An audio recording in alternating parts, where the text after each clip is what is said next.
लीजिए क्वेश्चन के थ्रू आपको कुछ एप्लीकेशन करवाते हुए कुछ थ्योरी आपको इंक्लूड करते चले जाएंगे। क्योंकि देखो बेटा, होता क्या है कि if you have the information, अगर थ्योरेटिकल इंफॉर्मेशन मान लो, थ्योरेटिकल इंफॉर्मेशन मैं दे दूंगा और जब तक उसका एप्लीकेशन नहीं समझोगे तब तक आप क्वेश्चन नहीं बना पाओगे, राइट। तो मैं एक दो क्वेश्चन करवाते हुए जो थ्योरेटिकल इंफॉर्मेशन ऑलरेडी दिया था उसी के थ्रू मैं चल रहा हूँ आगे। ठीक।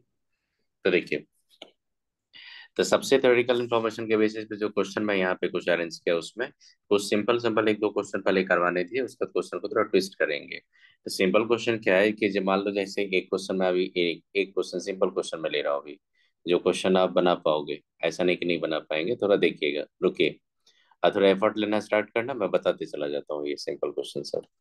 देखिए, हाँ बेटा बताइए, कुछ पूछना है आप लोगों को तो पूछिए, फिर मैं बताना स्टार्ट कर दूंगा। देखिए, ये वन लिया मैंने, ये टू लिया। बेटा वन में देखो क्या होगा, एक्स सॉलिड कहाँ जा रहा है, एक्स लिक्विड में जा रहा है। जी सर। तो आप थोड़ा सोचो, एक्स सॉलिड एक्स लिक्विड में जा रहा है, वो पहले कितना पे था एक्स सॉलिड आपका, 100 केल्विन पे। हम्म। अब कहाँ चला गया वो, 200 केल्विन पे। हम्म। लेकिन खुद से सोचो, वो 100 केल्विन उसका मेल्टिंग पॉइंट है। तो 100 केल्विन पे जब मेल्टिंग पॉइंट है तो इंट्रोपी चेंज, यहाँ पे फ्यूजन भी दिया, हीट कैपेसिटी भी दिया किसका, लिक्विड का। तो आप थोड़ा सोचो कि जब आपको एक, मैंने इसका सॉल्यूशन बता रहा हूँ, सॉल्यूशन में वन का बता रहा हूँ, आपने एक इंट्रोपी का ऐसे बताया था, मान लो ऐसे बताया था इंट्रोपी का मैंने, याद होगा, ये इंट्रोपी वर्सेस टेम्परेचर था।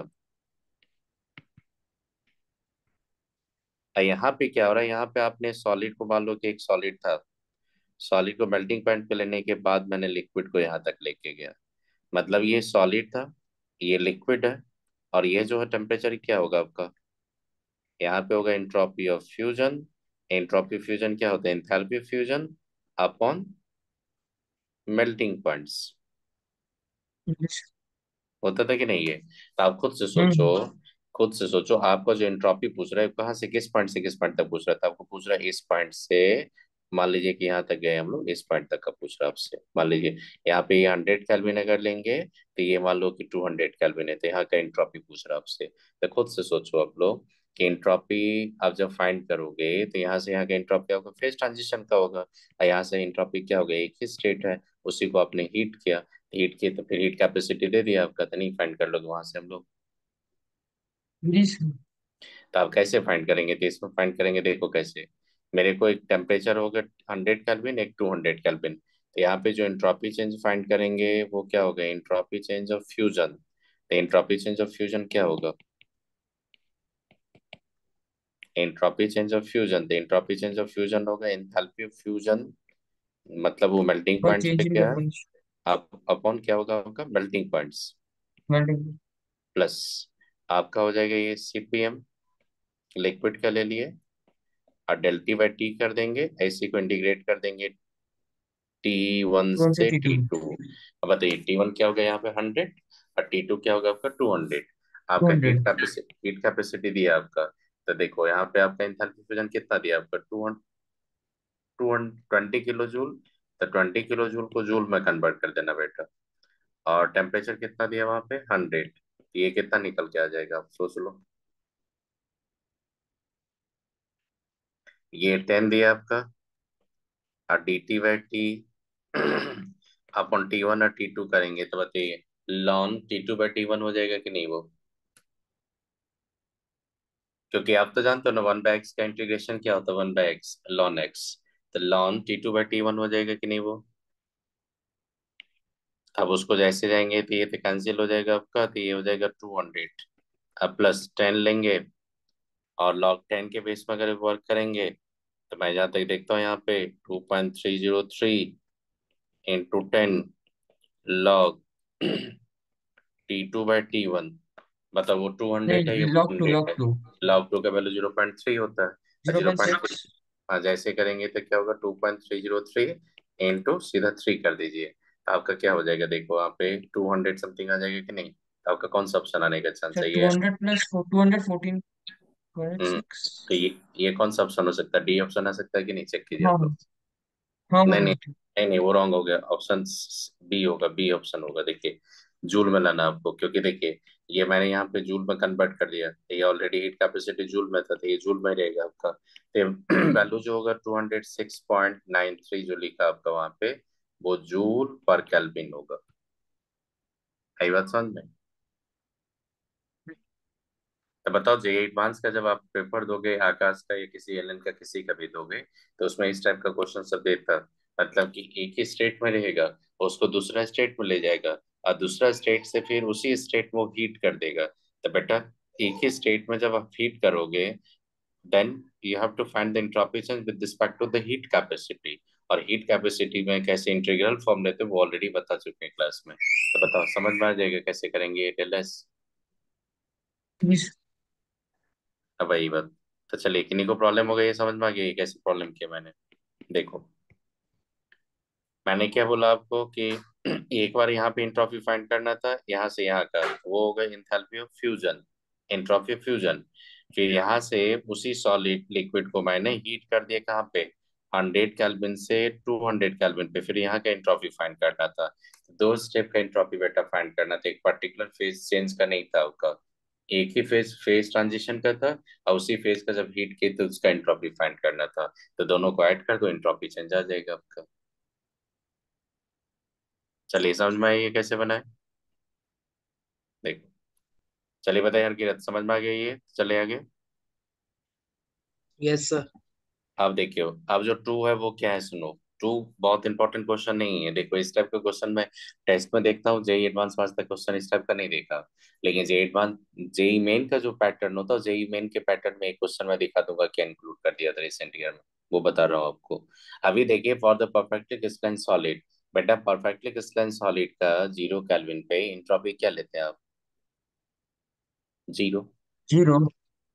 क्योंकि मैंने क्या बताया था कि परफेक्टली क्रिस्टलाइन सॉलिड का बात कर रहा हूँ, तो वहां पे कोई रैंडमनेस नहीं होता, तो एंट्रोपी क्या लेते हैं? 0। राइट। फिर बोल रहा है यस। वहां पे कि क्रिस्टलाइन सॉलिड का जो हीट कैपेसिटी है कांस्टेंट प्रेशर पे, वो 80 क्यूब से वैरी कर रहा है। ए क्या है आपका? कांस्टेंट। अब वो हीट कैपेसिटी जो दिया आपका वो टेम्परेचर का फंक्शन है यहाँ पे, और जबकि आपने जितना भी क्वेश्चन करवाए थे उसमें हीट कैपेसिटी को टेम्परेचर इंडिपेंडेंट करके रखा था, रखे थे कि नहीं? जब आपने इंटीग्रल, जब आप इंटीग्रेट करते थे to find the value of del U, to find the del H, तो वहां पे आप सीपीएम सीबीएम और सीपीएम को क्या करते थे? इंटीग्रल पार्ट से अलग कर देते थे, क्योंकि वहां पे आपने सीबीएम और कांस्टेंट था सीपीएम सर। को टेम्परेचर का इंडिपेंडेंट करके चले थे। लेकिन यहाँ पे देखो हीट कैपेसिटी टेम्परेचर का फंक्शन है कि नहीं, क्यूबिक फंक्शन है कि नहीं, चेक कीजिए, है यहाँ हम्म। पे। और ए क्या है आपका? कांस्टेंट, वो किसी भी टेम्परेचर पे जाएंगे तो ए का वैल्यू कांस्टेंट होगा। तो अब ये फॉर्मूला यूज करके सीपीएम का जो वैल्यू दिया आपका 10 केल्विन पे, वो 10 केल्विन पे वाले ए का वैल्यू फाइंड करेंगे। लेकिन आपको यहाँ पे मोलर इंट्रॉपी पूछ रहा है, तो बेटा मोलर इंट्रॉपी पूछ रहा है मतलब 0 से 20 केल्विन के बीच का इंट्रॉपी फाइंड करोगे आप। देखो 10 से 20 ना। नहीं नहीं, 10 से अगर 20 पूछता तो 10 केल्विन पे कुछ ना कुछ इंट्रॉपी होता, हम्म। और 20 पे भी इंट्रॉपी होगा, तो वो डिफरेंस इन इंट्रॉपी आ जाएगा आपका, डेल एस आ जाएगा वहां पे, तो चेंज इन इंट्रॉपी बोलेंगे उसको। और 0 केल्विन पे किसी का इंट्रॉपी 0 है, और उसको हम लोग 20 केल्विन पे जाके इंट्रॉपी फाइंड कर रहे हैं, तो वो तो एब्सोल्यूट वैल्यू पे इंट्रॉपी हो जाएगा ना वो। हाँ हाँ। तब वही उसको पूछ रहा मोलर है एंट्रोपी आपसे। बोलते हैं। हाँ तो उसी को मोलर इंट्रॉपी बोला जाता है, क्योंकि एक ही मोल के लिए फाइंड करने बोल रहा है आपको। तो यहाँ पे हीट कैपेसिटी किसका फंक्शन हो गया? टेम्परेचर का। टेम्परेचर। तो टेम्परेचर का फंक्शन लेंगे तो इंटीग्रल पार्ट में उसको इंक्लूड करके इंटीग्रेट कर दीजिए, अपने आप आ जाएगा। तो आप खुद से करोगे ये कर दो इसको। ठीक है, कर रहा हूँ। तो इसमें देखिए, इसमें सबसे पहले आपको क्या करना है इसमें, जैसे इसका मैं क्वेश्चन सॉल्यूशन देख रहा हूँ पे, अगर बचा था यहाँ पे सॉल्यूशन 2 का बता रहा हूँ, देखिएगा। सबसे पहले दिया था कि सीपीएम जो था वो किसका था? 80 क्यूब था। एट 10 केल्विन पे जाके अब देखो सीपीएम का वैल्यू कितना दिया 10 केल्विन पे? 0.42। 0.2। तो आप क्या करेंगे, 0.42 लेके ए इंटू टी कितना लिए? 10 का क्यूब कर दिए, ए का वैल्यू कितना हो जाएगा वो? 4.2 इंटू 10 का -4 हो जाएगा कि नहीं? हाँ। तो ये कांस्टेंट आ गया आपका। अब ये वैल्यू जो कांस्टेंट होगा वो किसी भी टेम्परेचर पे वैल्यू सेम रहेगा कि चेंज होगा? सेम रहेगा। सेम। सेम रहेगा क्योंकि कांस्टेंट पे वर्क कर रहे हैं हम लोग। हाँ, अगर चेंज पूछता है इंट्रॉपी का 10 केल्विन से 20, तो सीधा हम लोग इंटीग्रेट करके निकल के चले जाते हैं। आई बात समझ में?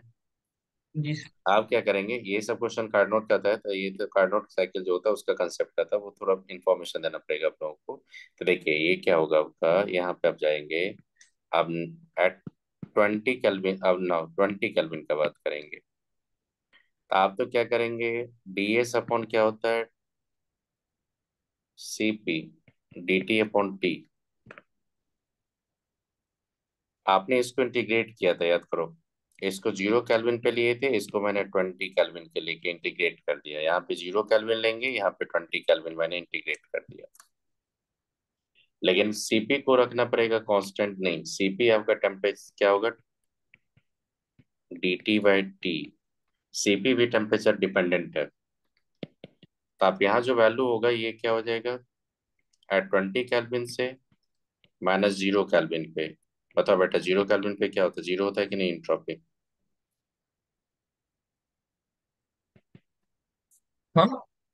और यहाँ पे आपने इंटीग्रेट कर 0 से 20 का लिमिट ले लिए। और यहाँ पे आपका ए थ्री जो था वो बाई टू था आपका, टेको टी और डी टी। तो आपका ये जो होगा, इंटू ये टी क्या होगा, क्यूब आ जाएगा। जीरो उसको जीरो से ट्वेंटी हो, 20 कर दूंगा। A2 स्क्वायर हो जाएगा डी टी।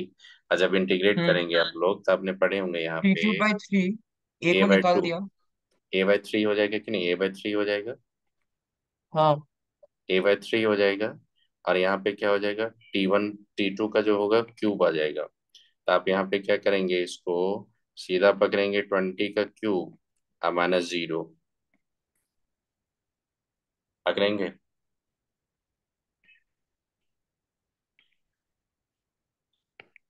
अब ए का वैल्यू आपका था वहां पे कितना, 0.4.2 इंटू सर टेन का one minus point one two आ फोर रहा है। हाँ 3 कर देंगे, तो ये कितना हो जाएगा आपका, ये हो जाएगा आपका 20 × 400। ये 8,000 के करीब आ रहा है कि नहीं, ये 8,000। तो अब इसमें जब हाँ, जाएंगे, 8,000। हाँ तो ये 14 आ जाएगा आपका। अब 14 को सो 8 से one point one multiply two आ कर, रहा है टू। 12। 1.12 जूल पर केल्विन पर मोल बोलना पड़ेगा आपको, क्योंकि मोलर बोल रहा था ये। तो बताओ कौन सा ऑप्शन आ जाएगा, चेक कर लो। जी। तो ये साथ में कैसे सर करोगे, अगर सर मान, एक चीज क्लैरिफाई कर रहा हूँ सर। नॉर्मल एंट्रोपी पूछेगा तो मुझको जो डिफरेंस दोनों दिया रहेगा उससे करूंगा। और मोलर एंट्रोपी बोल दिया तो वो एब्सोल्यूट वैल्यू का मांग रहे हैं, तो जीरो से लेके फाइनल वैल्यू तक मैं करूंगा। हम्म, आप जब भी सही। जाइएगा तो ये जो एंट्रोपी होता है, ये जीरो से जब टेम्परेचर का लिया जाता है वहां पे, तो वो टेम्परेचर जो होता है वो हम लोग पढ़े हैं वहां पे 0 से 15 केल्विन तक के ही रेंज पे बोला जाता है। लेकिन यहाँ पे क्या क्या, ये लोग राइटर सब क्या करते हैं, बड़ा एक्सपर्ट है, जैसे 20 केल्विन तक लेके जाता है, लेकिन हम लोग 15 केल्विन तक के ही देखे थे। वो खैर छोड़ो। आप ये क्यूबिक रूट समझ में गया कैसे होगा, अगर टेम्परेचर डिपेंडेंट होगा, हीट कैपेसिटी तो इंटीग्रेट करके निकाल लेंगे आप लोग। जी। पॉलीट्रॉपिक प्रोसेस बता दिए थे ना, एक्स का वैल्यू जो लेस देन 1 था, कैसे मोलर हीट कैपेसिटी फाइंड करते थे, मोलर हीट कैपेसिटी, वो तो बता दिए थे हमको पॉलीट्रॉपिक हाँ हाँ, प्रोसेस। बताए थे सर। तो वो चलिए, भूल गया था। ये ये समझ में आ गया आपको कैसे फाइंड करेंगे क्यूबिक रूट से। हाँ। तो अब देखो, अब जो क्वेश्चन ला रहा हूँ वो क्वेश्चन थोड़ा आपका कंसेप्चुअल है। थोड़ा देखिएगा तो समझ में आ जाएगा, देखिएगा आपको। आपको बता रहा एक क्वेश्चन ये बताऊंगा पहले, ये क्वेश्चन लाऊंगा, देखना। ये ये क्वेश्चन लाने दो, उसके बाद और क्वेश्चन लाऊंगा।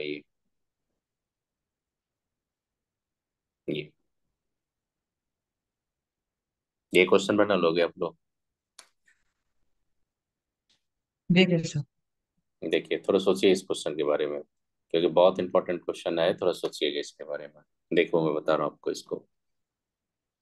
आप सबसे पहले ये बताओ, पहले बनाने दो एक बार, थोड़ा समझ में आ जाएगा क्या होता है। ये बताओ सबसे पहले कितना मोल गैस लिया, 1 मोल। एक सेकंड, हाँ, ऑलमोस्ट कितना पे वो, 900 Kelvin. Kelvin undergoes the two reversible process. Two दो डिफरेंट प्रो, प्रोसेस दो वाला। प्रोसेस है, दोनों प्रोसेस क्या है आपका, रिवर्सिबल प्रोसेस है। हाँ। ओके, 1 फॉलोड बाय द 2, पहले 1 हुआ उसके बाद 2 गया। if the work done by this two process are same, दोनों प्रोसेस का वर्क डन सेम है, तो लॉन V3 से V2 का वैल्यू पूछ रहा है आपसे। आई बात समझ में? और जो ग्राफ दिया, सर। ये ग्राफ जो दिया किसका ग्राफ दिया देखो। अब देखो वहां पे वाई एक्सिस पे किसको रखा है, इंट्रॉपी को, और एक्स सॉरी एक्स एक्सिस पे वाई पे किसको रखा है, यू बाय आर को। आपको क्या हाँ करना है यहाँ पे लॉन V3/V2 का वैल्यू फाइंड करना है, लेकिन पूछ रहा है आपसे कि दोनों पाथ में वर्क डन सेम है। अब एक काम करो, अभी तक जितना भी आपने थर्मोडायनेमिक्स का टॉपिक पढ़ा, जितना भी आपने थर्मोडायनेमिक्स का पढ़ा, उसी टॉपिक से क्वेश्चन है। मतलब कि कोई एक्स्ट्रा चीज आपको पढ़ना नहीं पड़ेगा। तो सोचो, क्या ये U/R वर्सेस एस का ग्राफ है ये। बेटा वन पाथ में क्या कांस्टेंट है, इंट्रोपी कांस्टेंट है कि नहीं? हाँ। मतलब इंट्रोपी चेंज जीरो है दूसरा। वहां पे। हाँ तो इसका मतलब वन पाथ क्या हो जाएगा, एडियाबैटिक प्रोसेस। हाँ। क्योंकि खुद से सोचिए, रिवर्सिबल एडियाबैटिक प्रोसेस में आपका इंट्रोपी चेंज क्या होता था, जीरो। जीरो। अगर यहीं पे आइसोथर्मल प्रोसेस बोलता तो एंट्रोपी चेंज होता। अगर यहीं पे आइसोकोरिक प्रोसेस होता, चेंज होता। अगर यहीं पे आइसोबैरिक प्रोसेस होता, चेंज होता। लेकिन यहाँ पे क्या कर रहा है आपका, एडियाबैटिक प्रोसेस होगा। अब वो लोग सर एडियाबैटिक क्यों लिए? बेटा याद करो, एडियाबैटिक एक्सपेंशन में आपका टेम्परेचर क्या होता, फॉल होता। हाँ। एडियाबैटिक एक्सपेंशन में अगर टेम्परेचर फॉल होगा तो इंटरनल एनर्जी भी क्या होगा, डिक्रीज होगा। हम्म। और इंटरनल एनर्जी डिक्रीज होता है तभी तो आपका फॉल होता है, क्योंकि एडियाबैटिक एक्सपेंशन का बात कर रहे हो तो टेम्परेचर क्या होता है, फॉल होता है। तो यहाँ पे आप देखो कि यहाँ पे क्या करें हम लोग, इंट्रॉपी को कांस्टेंट रखें। तो ऐसा कौन सा गैस है जहाँ पे इंटरनल एनर्जी चेंज हो रहा है लेकिन इंट्रॉपी ही चेंज नहीं हो रहा, तो बेटा वो तो प्रोसेस एडियाबैटिक होगा। क्योंकि हाँ। मैंने एडियाबैटिक प्रोसेस के लिए डेल एस जो बोले थे, वो सिस्टम का क्या बोला था मैंने, जीरो। हम्म। और एडियाबैटिक रिवर्सिबल प्रोसेस अगर होगा तो change in entropy of system zero. और सिस्टम तो सराउंडिंग से ना हीट लेगा ना सराउंडिंग सिस्टम को हीट देगा, तो change in entropy of surrounding पे क्या होगा, जीरो। तो टोटल एंट्रोपी ऑफ इनवर्स हो जाएगा वहां पे सिस्टम प्लस सराउंडिंग जीरो। तो आप यहाँ पे फिर सर सिस्टम का सर वर्क लास्ट लाइन क्या बोले, टोटल? जब, नहीं नहीं, आपको बोले कि जब आप देखिएगा पाथ वन जो होगा वो क्या होगा, रिवर्जेबल एडियाबैटिक प्रोसेस। हाँ। रिवर्जेबल एडियाबैटिक प्रोसेस है। हम्म। एडियाबैटिक प्रोसेस है, किसके बेसिस पे मैंने पकड़ा इसको, तो मैंने बोला डेल एस यहाँ पे है जीरो। डेल है जीरो। आप बताओ तो टू जो पाथ है, टू में इंटरनल एनर्जी कांस्टेंट है लेकिन वहां पे इंट्रोपी इंक्रीज हो रहा है, तो बेटा वो तो आइसोथर्मल प्रोसेस हो सकता है। क्योंकि याद करो, फॉर आइसोथर्मल प्रोसेस में, आइसोथर्मल प्रोसेस जब लिए थे, हाँ हाँ आइसोथर्मल प्रोसेस लिए थे तो डेल यू जीरो होता था कि नहीं? हाँ। यही सब छोटा छोटा चीज याद रखो, यही से क्वेश्चन आईटी स्ट्राइक करता है आपको। कभी नहीं पूछेगा आपसे ज्यादा इधर उधर का पार्ट। कभी नहीं पूछेगा आपको कार्नोट साइकिल का इफिशिएंसी बात करो, कभी नहीं पूछता। कभी नहीं पूछेगा कि पॉलीएटॉमिक का डिग्री ऑफ फ्रीडम फाइंड करो का, एक भी क्वेश्चन नहीं मिलेगा किसी भी ईयर में। जब भी क्वेश्चन आता है मोनोटॉमिक डायटोमिक पे ही क्वेश्चन पूछता है। अब वो भी क्वेश्चन जो पूछता है पूरा ट्रिक बना देता है। देखो यहाँ पे ग्राफ से पकड़े हम लोग कौन सा प्रोसेस है। अगर खुद से सोचो, अगर इंट्रोपी चेंज कहाँ पे जीरो होता है, अगर इंटरनल एनर्जी चेंज कहाँ पे जीरो होता है, अगर ये नहीं पकड़ पाएंगे तो कभी बना पाएंगे क्वेश्चन, आप बताइए। नहीं। तो इसीलिए ये सब बनाते रहो। तो ये प्रोसेस पाथ जो होगा वो कौन सा पाथ है, पाथ टू आपका हो गया आइसोथर्मल प्रोसेस। अब पाथ वन हो गया आपका reversible adiabatic process. What should be work done in the reversible adiabatic process, अब what should be work done the irreversible, ये आइसोथर्मल रिवर्सिबल प्रोसेस, ये आपको पता है। वहां से हम लोग सारा इन्फॉर्मेशन देके सीधा लॉन V3/V2 का वैल्यू फाइंड कर सकते हैं, या नहीं कर सकते बताइए आप। हाँ हाँ हाँ। सर सेकंड के लिए तो मैं d U is equal to d Q plus d W लगा दूंगा। नहीं नहीं, आप सेकंड के लिए जब जाएंगे, सेकंड के जीरो। लिए जब जाएंगे, तो वहां पे W इक्वल टू क्या होगा, -nRT लॉन V2/V3/V2, हाँ वो लगा देंगे। और फर्स्ट फर्स्ट जो आपका जी है, वो जो पाथ आपका देख रहे हैं वहां से जब से आपका एडियाबैटिक रिवर्सिबल एडियाबैटिक प्रोसेस बोले, उसमें आपका इंट्रोपी चेंज जीरो है। वहां पे था आपका इंट्रोपी चेंज, ये आपका इंटरनल एनर्जी चेंज हो रहा है। आप बताओ इंटरनल एनर्जी चेंज हो जाएगा बेटा तो वही तो वर्क डन के इक्वल होगा। क्योंकि एडियाबैटिक प्रोसेस में तो आप जानते हो, एडियाबैटिक प्रोसेस में हम्म। डब्ल्यू इक्वल टू क्या होता है, डब्ल्यू आपने देखा होगा, डेली इक्वल टू यू क्या यू होता है, डब्ल्यू। डेली del equal W two is क्या इक्वल टू होता है, डेल यू। डब्ल्यू। डब्ल्यू होता है कि नहीं आपका। इसमें जब हाँ। जाते हैं तो ये क्या होता है, क्यू इक्वल टू क्या होता है, माइनस डब्ल्यू। अब माइनस डब्ल्यू इक्वल टू आपने देखा होगा, वर्क डन का बात कर रहा हूँ सिर्फ मैं। तो डब्ल्यू इक्वल टू क्या होता है, तो सीधा होता है minus n R T ln V two by V one. Two व वी वन। तो उसी फार्मूला को अगर जाएंगे तो यहाँ पे अगर मैं वर्क फाइंड करूंगा टू पाथ का, तो वो क्या हो जाएगा, minus n R T ln V three व वी टू होगा कि नहीं है। हाँ। तो इसको मान लो इक्वेशन वन लिए, इक्वेशन टू से वर्क डन फाइंड करेंगे, दोनों को इक्वेट कर देंगे तो वैल्यू नहीं आ सकते यहाँ से। हाँ। लेकिन आपको करना क्या बता दो, आपको करना क्या, यहाँ पे देखो। आप एक काम करो, यहाँ पे, यहाँ से जब आ जाओगे तो इस पॉइंट का टेम्परेचर चाहिए ना आपको।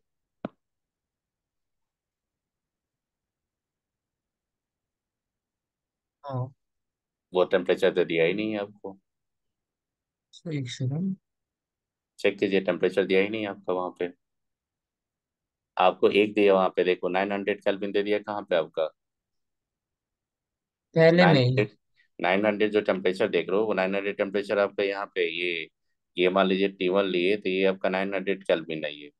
और यहाँ पे टेम्परेचर फॉल किया तो T2 हो गया।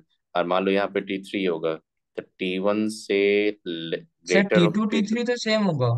और T3 ये दोनों इक्वल होगा, तो वही एक फाइंड करना था हमको। तो वहां पे हम लोग क्या करेंगे, T2 से यहाँ पे फाइंड करेंगे, तो यहाँ पे क्या हो जाएगा, T2 लेंगे तो यहाँ पे T2 ही रखेंगे, हम लोग रखेंगे कि नहीं बताइए आप। हाँ। क्योंकि ऐसा थर्मल प्रोसेस है, तो आपका टारगेट क्या होना चाहिए, T2 फाइंड करना। हाँ। और T2 फाइंड करने के लिए बेटा क्या करोगे,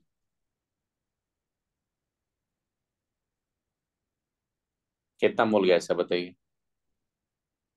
एक।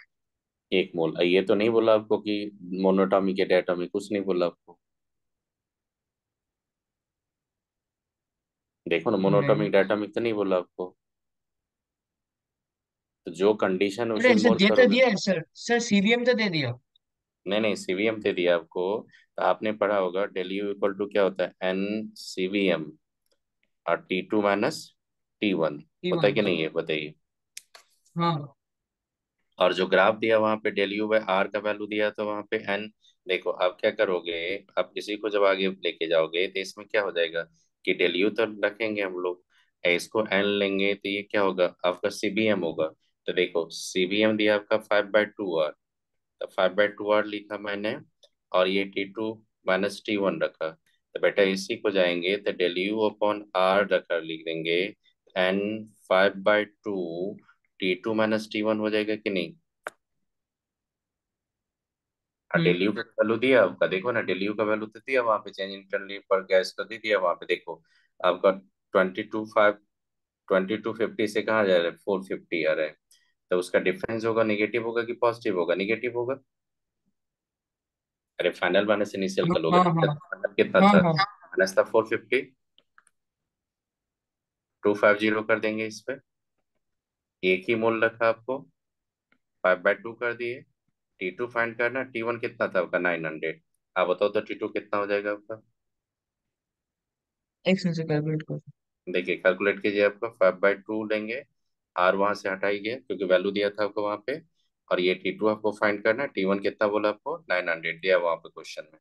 तो सबसे फाइंड करने का टारगेट था यहाँ पे आपका T2। तो T2 आपने बेटा फाइंड कर लिया, यहाँ पे T2 फाइंड कर लो। और T2 क्या होगा, लेस देन 900 होगा, ये मोर देन 900, लेस देन 900 होगा। क्योंकि यहाँ पे एक्सपेंशन हो रहा है। देखो जहां तक मैं देखता हूँ वहां पे वो हो रहा है आपका 1800 आ जाएगा इधर से। और 1800 सर यहाँ जाओ। पे आर का वैल्यू दिया था। आर का वैल्यू देखो यहाँ पे क्या दिया है, किसके बीच में ग्राफ के, डेल यू बाय आर का वैल्यू लिया कि नहीं बताइए। जी सर। तो आपको जो यहाँ पे आपको प्रूफ देना पड़ेगा, तो उसमें आर को डिवाइड कर देगा, उसी का वैल्यू चेंज फाइंड करना है ना आपको। तो आर का वैल्यू तो वहाँ पे ठीक। इंक्लूड ही है आपका। ठीक है सर। तो बताइए T2 कितना हो जाएगा, चेक करिए आप लोग। 180 आ रहा है या नहीं। 180 वन 180 हाँ। एट्टी 180 केल्विन आ गया। हम्म। आप बताओ जब टेम्परेचर आ गया तो वहां से वर्क डन फाइंड कर सकते हैं कि नहीं हम लोग। हाँ। इसका वर्क डन कितना हो जाएगा, जितना डेल यू होगा उतना ही ना वर्क डन होगा। हाँ, तो डेल यू कितना होगा यहाँ पे? वर्क डन बाई 2 कर रहे हैं ना। नहीं नहीं, वर्क डन जो होगा, ये तो फाइनल टेम्परेचर फाइंड किए हम लोग।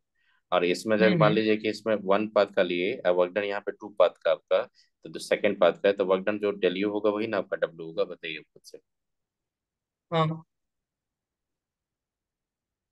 राइट। तो आप बताओ वहाँ पे डेल यू, जो डेल यू बाय आर कितना हो जाएगा? 1800 माइनस 1800। सर मैं इसको इक्वेशन 2 में पुट करके इसके वर्क डन तो सेम बोला है, तो यहाँ से नहीं वर्क नहीं, डन जल्दी नहीं और निकलेगा। एक काम कीजिए ना, एक काम कीजिए ना, आप यहाँ से यहाँ के बीच यू बाय आर का वैल्यू कितना हो जाएगा? 1800। हम्म। तो आप खुद से सोचिए, यू बाय आर का वैल्यू जो दिया उसका डिफरेंस आपका कितना आ जाएगा? 1800। हम्म। तो आप इसका बोल लीजिए कि ये वैल्यू आपने फाइंड किया यहाँ पे। तो आपने जो फाइंड किया यहाँ पे डेल यू बाय आर का वैल्यू 1800 आ गया कि नहीं? हाँ। तो del U by R equal to, अगर मान लीजिए 1800 आ गया माइनस 1800, तो उसमें डेल यू अगर करेंगे तो माइनस 1800 आर हो जाएगा कि नहीं आपका ये वर्क डन? हम्म। हाँ सर। तो डेल यू कितना हो जाएगा, मतलब डेल यू जितना होगा उतना ही वर्क डन होगा। हाँ। अब बोलोगे सर तो निगेटिव हो गया वर्क डन, अरे बेटा टेम्परेचर फॉल हो रहा था, निगेटिव तो टेम्परेचर टेम्परेचर फॉल हो रहा था, वर्क डन तो सिस्टम कर रहा है, हाँ, क्योंकि एडियाबैटिक एक्सपेंशन नेगेटिव नहीं तो है। हो। हाँ, तो हाँ, हाँ। वर्क डन तो नेगेटिव होगा। तो डब्ल्यू वन का वैल्यू कितना हो जाएगा? डब्ल्यू वन का सीधा वैल्यू फाइंड कीजिए। तो डब्ल्यू वन जो होगा, डब्ल्यू वन होगा वो क्या हो जाएगा आपका? सीधा हो जाएगा माइनस 1800 आर हो जाएगा कि नहीं आपका? हो गया। ये इक्वेशन वन ले लिया मैंने। अब इसमें देखो यहाँ पे इक्वेशन ये जो लिया आपका, इक्वेशन मान लो थ्री ले लिया था। अगर इस क्वेश्चन वन लिए थे, क्वेश्चन थ्री ले लिया था। इसमें देखो, इसमें ये क्या होगा, वन मोल ही है आपका, तो माइनस एन। आप बता दो टी का वैल्यू कितना लेंगे? 180। सर 180। 180। और लॉन किसका होगा? V three by V two का वैल्यू पूछ रहा है आपसे। तो अकॉर्डिंग टू क्वेश्चन जाएंगे तो बोल क्या रहा है, W one W two equal to क्या होगा? डब्ल्यू वन होगा कि नहीं आपका? अब दोनों का वैल्यू पुट करेंगे तो यहाँ पे देखिए, माइनस आर लेंगे 180, और ये लेंगे ln V three by V two, equal to कर देंगे यहाँ पे माइनस 1800 आर। बेटा बताओ क्या होगा? आर तो कैंसिल हो 50। गया, आर तो कैंसिल हो गया, निगेटिव भी कैंसिल हो गया आपका। तो ln V three by V two का वैल्यू कितना हो जाएगा? 10। यही था। देखो, अब जितना टॉपिक पढ़े उसी से टॉपिक था कि नहीं आपका, बताओ।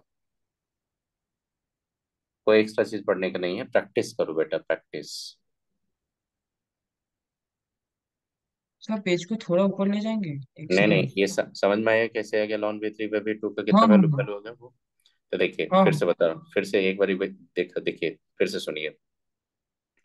बेटा ये किसका ग्राफ दिया है ये बता दो, U by R versus S. Hmm. देखो मैं आपको क्या करूंगा, जे एडवांस का मैं क्वेश्चन कुछ कुछ सेलेक्ट किया यहाँ पे, कुछ क्वेश्चन जे एडवांस का भी है। ये जे एडवांस का ही पेपर है। मैं जे एडवांस का ही वाले पेपर आपको दिखा दूँ तो दो तीन क्वेश्चन। बेटा ये ग्राफिकल रिप्रेजेंटेशन जो होता है ना, एंट्रोपी का, एंथैल्पी का, गिब्स एनर्जी का, सबसे द क्वेश्चन वहीं पे हिंट कर स्ट्राइक करता है ये, सबसे द टारगेट करता है उसी पार्ट को। अब देखो यहाँ पे U by R versus S का ग्राफ लिया। दोनों प्रोसेस बोल दिया रिवर्जेबल, ये भी बोल दिया पाथ वन के बाद पाथ टू हो गया, ये भी बोल दिया कि वन पाथ में आपका inter change in entropy zero है। तो आप बताओ, केमिस्ट्री में कौन सा ऐसा पाथ पढ़े थे रिवर्जेबल जिसमें से इंट्रोपी चेंज जीरो था? एडियाबैटिक। हम्म। और तो कोई पढ़े नहीं थे, कोई बताओ कि जिसमें इंट्रोपी चेंज जीरो था? नेबर। only वन पाथ जिसका मैंने बताया था कि रिवर्सिबल पाथ में entropy change zero, that is the डियाबैटिक process, nothing else. और मैंने बताया था आपको कि एक ही प्रोसेस होता है जहां पे टेम्परेचर चेंज नहीं होता, that is the isothermal process. If the temperature change नहीं होगा तो आइडियल गैस का कभी भी आपका इंटरनल एनर्जी इंथैल्पी चेंज नहीं होगा। तो बताओ, सेकेंड प्रोसेस में तो दिख रहा है आपका कि इंटरनल एनर्जी चेंज जीरो, इसका मतलब कौन सा पाथ है वो? Isothermal path. ये भी बोल दिया कि दोनों पाथ में जो वर्क डन होगा दोनों का मैग्नीट्यूड क्या होगा? सेम होगा, ये भी बोल दिया। आप बता दो, दोनों एक्सपेंशन दोनों में वर्क डन निगेटिव आ गया, मैंने निगेटिव वर्क डन को इक्वेट करके मैंने लॉन V3/V2 का वैल्यू फाइंड किया। तो मेरा सबसे पहला टारगेट था टेम्परेचर फाइंड करने। क्यों? क्योंकि आप खुद से बता दो, एडियाबैटिक एक्सपेंशन में टेम्परेचर फॉल होता। तो इस पॉइंट पे तो 900 दिया था, क्या लगता है आपको इस पॉइंट पे टेम्परेचर 900 मेंटेन रहेगा? नो। तो आपका पहले टारगेट था कि एसोथर्मल एक्सपेंशन जो कर रहे हो वो आप कितना टेम्परेचर पे कर रहे हो। तो पहले वो मेरा टारगेट था फाइंड करना। तो कैसे फाइंड करते? तो ये देखो, फाइंड करने का टेक्निक क्या होता, क्योंकि मेरे को यहाँ पे टेम्परेचर ही दिया था 900, और जो प्रेशर दिया था प्रेशर का रिलेशन नहीं दिया था। तो पीवी गामा या कोई भी आप एक्सप्रेशन लेंगे तो वहां से नहीं बना पाएंगे। तो आपको क्या करना था, एडियाबैटिक प्रोसेस का इक्वेशन पुट करके यहाँ से जो ग्राफ में वैल्यू दिया था उससे मैंने फाइनल टेम्परेचर फाइंड कर लिया। फाइनल टेम्परेचर फाइंड करने के बाद मेरे को वर्क डन फाइंड हो गया, वर्क पाथ पाथ वन का। पाथ टू का वर्क डन मेरे को पता है क्या होता है। अब वहां से टेम्परेचर जैसे फाइंड करके पुट कर दिए, अब दोनों की इक्वेट करके लॉन V3/2 का वैल्यू कितना आ गया? 10। आई बात समझ में? जी सर। अब देखो, तो समझ में आया कैसा क्वेश्चन था? अब देखिए, एक और क्वेश्चन दिखाए इस तरह का, देखो।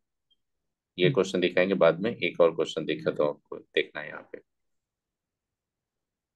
देखो ये क्वेश्चन बताऊंगा, ये क्वेश्चन आपको बताऊंगा बाद में, पहले इस तरह का एक क्वेश्चन और दिखाने दो, उसके बाद ये सब बताऊंगा। ये क्वेश्चन देखो, और ये क्वेश्चन देखो, ये क्वेश्चन देखो। इसमें क्या हो गया कि ideal gas undergoes the reversible isothermal expansion. पहले ये पढ़ो कि जितना टॉपिक है उससे पहले आ रहा है कि नहीं क्वेश्चन, उसके बाद मैं और कुछ टॉपिक बताऊंगा आपको। ये बताइए कि an ideal gas undergoes the reversible isothermal expansion from state 1 to state 2 followed by the reversible adiabatic expansion. बेटा बता दो, स्टेट 1 से स्टेट 2 कौन सा पाथ फॉलो कर रहा है? Reversible once isothermal. Reversible adiabatic, isothermal. नहीं नहीं नहीं, आइसोथर्मल, ये रिवर्जेबल आइसोथर्मल एक्सपेंशन बोल रहा है कि नहीं, बताइए रिवर्जेबल सर सी या आइसो डी होगा। Isothermal x. आइसोथर्मल प्रोसेस बोल रहा है कि नहीं, बताइए आप लोग। चलिए, हम्म। आइसोथर्मल एक्सपेंशन है यहाँ पे, तो एक्सपेंशन लिख लीजिए। अब सुनिए, ये तो एक 1 से 2 हो गया आपका आइसोथर्मल एक्सपेंशन। 2 से 3 जो जा रहा है वो क्या दिखा रहा है वो? एडियाबैटिक एडि एक्सपेंशन मतलब डेल एस जीरो। वो भी रिवर्जेबल क्या होगा? एडियाबैटिक एक्सपेंशन,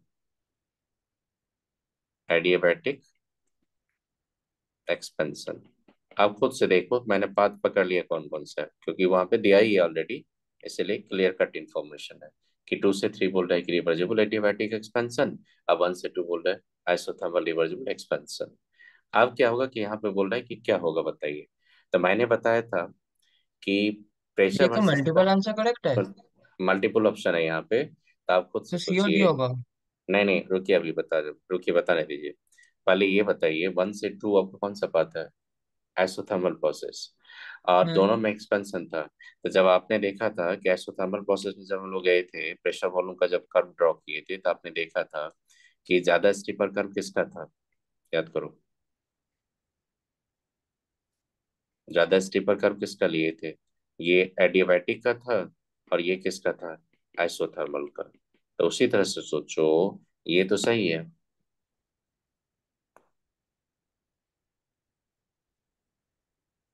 और उसी को पीछे ले जाके देखो ना, वो तो सही है, वही तो आइसोथर्मल एडियाबैटिक, स्टीपर ज्यादा एडियाबैटिक का तो दिखा ही रहा है।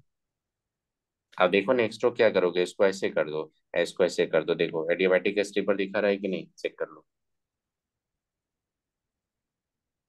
जी। तब बताइए ये क्या होगा। ये जो प्रोसेस लिए इसमें 1 से 2 तो दिखा रहे हैं आपका कौन सा? आइसोथर्मल एक्सपेंशन, और 2 से 3 क्या दिखा रहा है? Adiabatic expansion. हम्म। आप बता दो कि आइसोथर्मल एक्सपेंशन में तो टेम्परेचर कांस्टेंट होता है, हाँ। लेकिन प्रेशर तो रिड्यूस होगा। हम्म। तो प्रेशर रिड्यूस होगा बेटा, तो ये तो सही बोल रहा है आपका। हाँ। लेकिन 2 से 3 जब जाएंगे, 2 से 3, तो टेम्परेचर तो फॉल करेगा,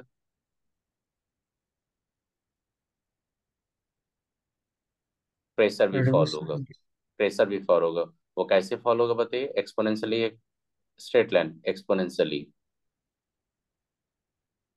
आप कौन सा प्रोसेस ले रहे हैं बताइए, 2 से 3 कौन सा प्रोसेस ले रहे हैं आप? तो रिवर्सिबल एडियाबैटिक था। यस। तो वहां पे क्या होता है, वहां जो आपने देखा होगा एडियाबैटिक प्रोसेस जब गए होंगे, तो वहां पे आपका क्या था बताइए, आप जब जाते हैं टी पी, तो 1 - गामा आता है इक्वल टू कांस्टेंट। बेटा बता दो, क्या लगता है वेरिएशन आपका एक्सपोनेंशियल वेरिएशन होगा कि नहीं? हाँ तो बताइए वो भी आ सकता है कि नहीं आपका? हाँ हाँ हाँ। चलिए, अब थर्ड पे जाइए। 1 से 2 क्या होगा, entropy change. Del H zero. Del zero, entropy increase होगा कि नहीं एक्सपेंशन पे? हाँ और 2 से 3 इंट्रॉपी चेंज क्या होगा, जीरो। हाँ। लेकिन एक्सपेंशन में तो इंथैल्पी डिक्रीज होता है। इंक्रीज होता है ना। एडियाबैटिक एक्सपेंशन जब करेंगे तो टेम्परेचर तो फॉल करेगा ना आपका। हाँ। जब एडियाबैटिक एक्सपेंशन जब करेंगे, एडियाबैटिक एक्सपेंशन जब बेटा करते हो, एडियाबैटिक एक्सपेंशन करते हैं, तो टेम्परेचर क्या होता है, किसके कॉस्ट पे होता है, इंटरनली के कॉस्ट पे। हाँ तो T2 - T1 जो होगा वो तो निगेटिव होगा। तो डेल एच भी आपका निगेटिव होगा और डेल यू भी निगेटिव होगा। तो फिर तो आप तो यहाँ पे बोलो कि एंथैल्पी आपका इंक्रीज हो गई, ये तो रॉन्ग है ना। देखो ये सही है कि देखो 1 से 2 आपका आइसोथर्मल था, तो टेम्परेचर कांस्टेंट हो गया, इसलिए आइसोथर्मल के लिए डेल एच क्या होता है, जीरो। तो वो सही है। इंट्रॉपी इंक्रीज होता है, वो भी सही है। लेकिन आप यहाँ के बाद आप इंथैल्पी को इंक्रीज कर रहे हो एडियाबैटिक एक्सपेंशन में, ये तो रॉन्ग है ना आपका। बताइए। अरे बेटा, इंट्रॉप इंथैल्पी तो यहाँ पे डिक्रीज होना चाहिए, क्योंकि टेम्परेचर आपको फॉल कर रहा है। तो टेम्परेचर फॉल कर रहा है तो इंथैल्पी तो डिक्रीज होना चाहिए, इंक्रीज कहाँ से करवा देंगे। हाँ, कंप्रेशन अगर होगा एडियाबैटिक, तब आपका इंथैल्पी इंक्रीज होगा।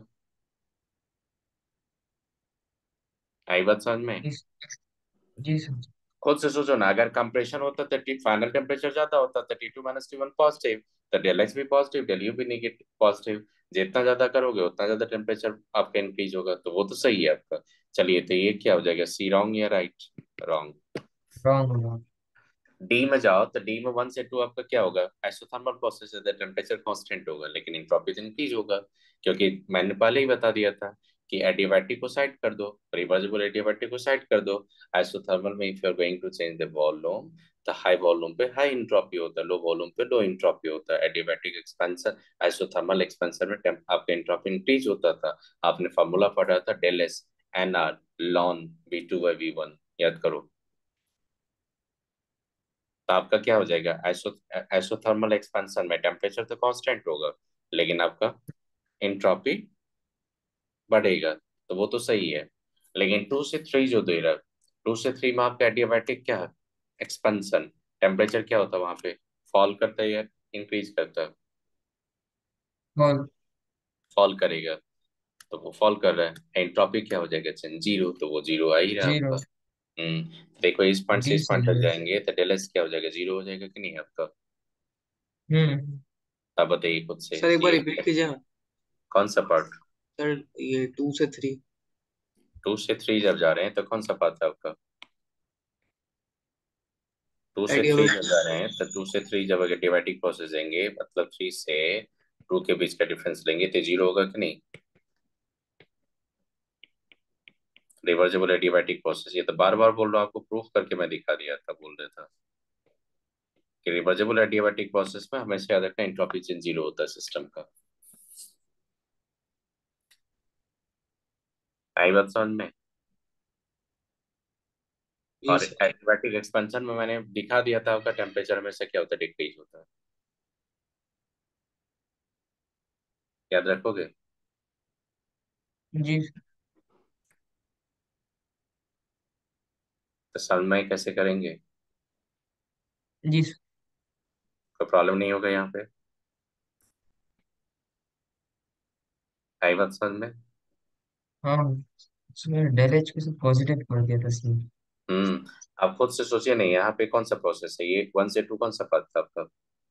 आइसोथर्मल था। आइसोथर्मल प्रोसेस में क्या होता है, आइसोथर्मल प्रोसेस जब जाएंगे तो आइसोथर्मल प्रोसेस में क्या होता है, आपने देखा होगा कि फॉर रिवर्जेबल आइसोथर्मल प्रोसेस अगर लेंगे, आइसोथर्मल प्रोसेस अगर लेंगे तो आप खुद से देख लो, डेल्टा ई तो जीरो होता है, तो आपका क्या होता है, आइसोथर्मल प्रोसेस में टेम्परेचर तो चेंज जीरो होता है, तो डेल एच भी क्या होता है, जीरो। डी यू भी क्या होता है, जीरो। याद करो, जीरो। और पढ़ाए थे। हाँ एडियाबैटिक प्रोसेस में आपका ये सब जीरो नहीं था, मैंने कैलकुलेशन करवाया था रिवर्सिबल इरिवर्सिबल दोनों के पाथ में। तो बताइए, तो कौन सा ऑप्शन है यहाँ पे? एवीडी। ए, बी, डी। तो ये एक्सपोनेंशियल पार्ट समझ में आ गया था, प्रूफ कर दिए थे कि नहीं, याद करो आप लोग। हाँ ये प्रूफ किया था। सर ये कैच करना थोड़ा ट्रिकी है सर, मतलब याद नहीं नहीं करना कि नहीं कौन सा कब आएगा। नहीं नहीं, ये कौन सा पार्ट है, ये सबसे पहले आइडियल गैस बोल दिया कि नहीं आपको? हाँ और फिर उसका रिवर्सिबल प्रोसेस बोल दिया कि नहीं सब में, देखो। हाँ। एक्सपेंशन बोल दिया कि नहीं सब में। हम्म। तो फिर आपको जब फंक्शन आपको पता है कि कौन सा फंक्शन क्या होगा, कहाँ पे कैसे होगा, आपको अगर ये सारा इन्फॉर्मेशन अगर पता रहेगा आपको, तो ग्राफ पकड़ नहीं लोगे आप लोग। जी सर। तो मैं तो बोल रहा हूँ कि जितना जितना मैंने आपको टॉपिक बताया उसी टॉपिक पे आप यूज करना सीखो कि कैसे एप्लीकेशन करेंगे। अगर एप्लीकेशन पार्ट समझ में आ गया ना, तो आप क्वेश्चन बना लोगे। क्वेश्चन बहुत टफ नहीं देता जेईई एडवांस। ये मिथ है कि क्वेश्चन बहुत टफ देता है। लॉजिकल क्वेश्चन देता है, थ्योरी पता होना चाहिए आपको। आप खुद से सोचो, ये जो कुछ जितना क्वेश्चन है इसमें ना कैलकुलेशन है, टाइम भी सेव होगा आपका, कंसेप्चुअल क्वेश्चन है, बनाओ, निकल जाओगे। आई बात समझ में? देखो, यहाँ पे एक चीज मैं बता दूं आपको, ये बताओ इसमें से कुछ मेंशन करना है, ये सब पता है, सारा इन्फॉर्मेशन मैंने क्लास में दिया था आपको, कहाँ पे क्या होता है, याद करो। हाँ सारा इन्फॉर्मेशन क्लास में देते कि नहीं, हाँ रिवर्सलाइज हाँ हाँ हाँ। जी सर जी सर। दिए थे एडियाबैटिक सर। प्रोसेस में क्या होता था। और फिर मैंने ये भी बताया था कि जब आपका इरिवर्सिबल एडियाबैटिक प्रोसेस होगा तो डेल एस इक्वल टू, मैंने बोला था ऑलवेज पॉजिटिव, चाहे एक्सपेंशन लो चाहे कंप्रेशन लो, बताए थे आपको। जी तो मैंने सर। रिवर्सिबल पाथ का बता दिया आपको। तो चलिए, यहाँ तक कोई प्रॉब्लम नहीं होगा आपको। चलिए, आप जो बताने जा रहे हो, अब एक टॉपिक और मैं बताऊंगा आपको, क्वेश्चन पहले बता देता हूँ आपको एक चीज, उसका देख क्वेश्चन बताऊंगा। फिर एक चीज क्या याद रखना आप लोग, देखो।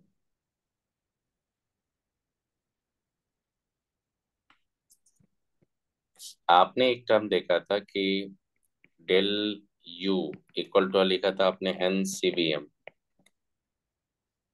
और ये था आपका DT, ये था आपका T1 T2, ये CVM independent of temperature. Temperature. When CVM function of temperature अगर होगा मान लो, तो इंटीग्रेशन में फिर ले लेंगे तो उसको। फिर क्या आ जाएंगे, अब जब डेल एस का वैल्यू फाइंड करेंगे, डेल एस के जैसे अभी बताए थे वैसे उसको मान लीजिए कि CVM दिया आपको, मान लीजिए CVM दिया है कुछ ऐसा दिया, A+BT+C T² ऐसे करके दे देगा आपको। ABC सबका वैल्यू कांस्टेंट, ABC क्या है यहाँ पे, कांस्टेंट, तो वो सब वैल्यू दे देगा आपको। मतलब कि ए, याद रखिएगा, B and C are constant, ये सब दिया रहेगा आपको। तो कांस्टेंट होगा, तो यहाँ पे जब आप डेल यू फाइंड करने जाओगे तो आप क्या करेंगे, इंटीग्रेट करेंगे किसको, DT। T1 और T2 का लिमिट लेंगे, तो आप जैसे इसको लिमिट लेंगे T1 और T2 का, तो आप लिखेंगे A+BT+CT² और DT। अब बेटा बता दो, वहां से इंटीग्रेट करके निकला सकते हो आप। A इंटू क्या हो जाएगा, T2 - T1 हो जाएगा कि नहीं? हाँ सर, बी बाई थोड़ा सा ऊपर करेंगे सर। B/2 करेंगे तो यहाँ पे क्या हो जाएगा, T2 का स्क्वायर माइनस क्या हो जाएगा, T1²। अब प्लस जैसे इसमें जाएंगे तो C क्या होगा, 3, और ये क्या हो जाएगा आपका, T2 का क्यूब और T1 का क्यूब। बताइए, अब वैल्यू सारा दे देगा तो कैलकुलेट कर सकते हैं कि नहीं आप लोग, बताइए। अगर टेम्परेचर दे हाँ देगा, ए बी का सी का कांस्टेंट देगा, ये सब आपका, ये जो इंजीनियरिंग का जो पैटर्न होता है इसमें जब आप देखेंगे कि फिर जी एल एन जी सब टेस्ट लेता है उसमें ये सब क्वेश्चन डाल देता है, तो नहीं कर लोगे आप। बोल देगा पॉलीट्रॉपिक प्रोसेस है बेटा। पॉलीट्रॉपिक प्रोसेस मतलब क्या होता है, पीवी एक्स इक्वल टू को बोल रहा था पॉलीट्रॉपिक प्रोसेस, एक्स का वैल्यू मैंने क्या बोला था, लेस देन वन। अब पीवी अगर गामा होगा तो बोलते हैं उसको एडियाबैटिक प्रोसेस। अब पीवी सिर्फ रहेगा मतलब यहाँ पे एक्स का वैल्यू वन है, अगर पीवी एक्स आ गया और एक्स का वैल्यू वन हो गया तो बेटा वो आइसोथर्मल प्रोसेस है। याद रखोगे वो क्या है आपका, आइसोथर्मल। तो लिख दो उसको भी। चलो समझ में आई कैसे हो गई ये। सिमिलरली आप उसके लिए कर सकते हो कि नहीं, पी के लिए sir. Enthalpy change of find करते हैं, रुकिए, इंथैल्पी चेंज ऑफ फाइंड करते हैं आप लोग, तो डेल एच फाइंड करते हैं कि नहीं आप बताइए। डेल एच, तो डेल एच का जो रिलेशन लिए थे तो डेल एच इक्वल टू क्या था आपका, क्यू पी था। याद करो, कांस्टेंट प्रेशर पे जो हीट एब्जॉर्ब होता था ये रिलीज होता था। हाँ हाँ तो आपने सीपीएम लिए थे और डी टी एन मोल था, उसके लिए क्या किए थे आपने, टी वन टी टू लिया था कि नहीं। अब यहाँ पे हीट कैपेसिटी क्या होगा, टेम्परेचर इंडिपेंडेंट या temperature dependent, temperature independent. Independent. याद रखना आईटी में भी क्वेश्चन है इंडिपेंडेंट ही पूछता है। अगर डिपेंडेंट होगा तो कुछ फंक्शन दे देगा आपको, उस फंक्शन को लेके इंटीग्रेट करके नहीं फाइंड कर सकते आप लोग आगे। हाँ हाँ आई बात समझ में, कर लोगे ये सब कुछ सब। हाँ। चलिए कुछ प्रॉब्लम है यहाँ पे तो एक चीज और बताऊंगा इस पार्ट्स में।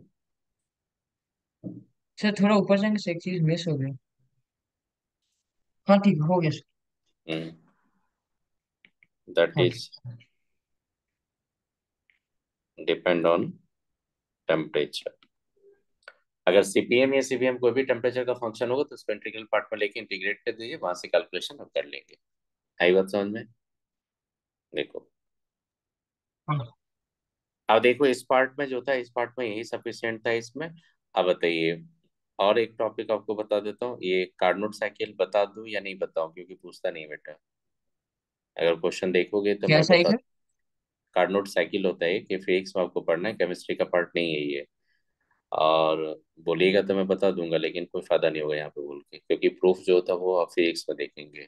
अगर बोलेंगे तो मैं बता दूंगा कार्नोट साइकिल का। देखो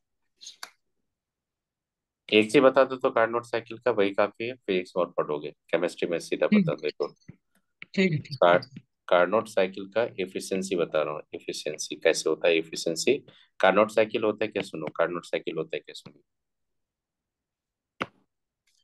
नंबर ऑफ रिवर्सिबल प्रोसेस को मिलके कार्नोट साइकिल होता है। जैसे इंजन होता है ना, इंजन, हाँ। जैसे इंजन होता है, जैसे मान लो कि आपके घर में रेफ्रिजरेटर है, तो रेफ्रिजरेटर में क्या होता है, एक मोटर लगा रहता है। मोटर का काम होता है वर्क करना। अब वर्क यूज करके कोई मैकेनिकल वर्क करते हो कि नहीं आप। हम्म। तो यहाँ पे एक मोटर है, तो मोटर का काम होता है वर्क करना। मोटर जो वर्क किया उसी को ले जाके आप कोई रिजर्वियर में ले जाके उसको कोई इंजन, अब एक मोटर काम किया, उसी को ले जाके कहीं पर आप वर्क डन कर रहे हो, उसी वर्क को ले जाके आप वर्क डन कर रहे हो आप, तो उसी को बोलते हैं कार्नोट साइकिल।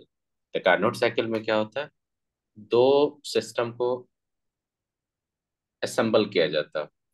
एक सिस्टम वर्क करेगा, उसी वर्क को दूसरा सिस्टम पे जाके वर्क होगा। मान लो कि जैसे मोटर वर्क कर रहा है, अब वही मोटर रेफ्रिजरेटर में जाके आपको वर्क होता है, तो उसी का काम होता है न चिल करना आपका। बताइए। हाँ तो आप देखो कार्नोट साइकिल जो होता है उसी टाइप का, तो ये फिजिक्स में ज्यादा कंसेप्ट मिलेगा, लेकिन कार्नोट साइकिल का रिप्रेजेंटेशन आप देखोगे कभी कभी तो इस तरह का होता है, वो रिप्रेजेंटेशन दिखा देता हूं ताकि कुछ पकड़ लोगे आप लोग, इसलिए बोल रहा हूँ। देखो प्रेशर वर्सेस वॉल्यूम का कर्व है। देखो ये कर्व होगा, एक ये कर्व होगा, एक ये कर्व होगा, एक ये कर्व है, एक ये कर्व है। क्या है सुनिए ये। देखो अभी का जो कर्व था कुछ इससे मिलता जुलता था कि नहीं आपका। अभी जो क्वेश्चन बनाए थे उसमें से कुछ कर्व मिलता जुलता रहेगा, देखो आपका इस तरह से रहेगा। देखो इस तरह से कार्नोट साइकिल है, तो देखो एक साइकिल है कि नहीं है सबसे पहले। हाँ। तो कार्नोट साइकिल स्टार्ट होता है यहाँ पे ए बी सी डी। आप खुद से सोचो, ए बी प्रोसेस होता है आइसोथर्मल, अब बी सी है आपका एडियाबैटिक। पहले कोई इसी टाइप का कर्व था कि नहीं वहां पे जो क्वेश्चन था अभी। हाँ। और ये सब रिवर्सिबल पाथ है, जितना भी पाथ देखते हो सब रिवर्सिबल पाथ है। यहाँ पे क्या होता है, ये देखो हाई टेम्परेचर पे यहाँ पे रन होता है, यहाँ पे लो टेम्परेचर रन होता है, यहाँ पे Q2 अमाउंट ऑफ हीट होता है, यहाँ पे Q2 amount of heat release होता है, Q1। मतलब कि एक दो रिजर्वियर होता है, यहाँ से देखो सिस्टम ने हीट एब्जॉर्ब किया इतना, सिस्टम ने हीट रिलीज कर दिया। तो जितना हीट आया, तो हीट कितना सिस्टम के पास आ रहा है, टू। Q2। और जितना ही साइक्लिक प्रोसेस में वर्क डन होगा, तो टोटल वर्क डन को मैं डिवाइड कर दूंगा heat absorb by the system, Q2 से।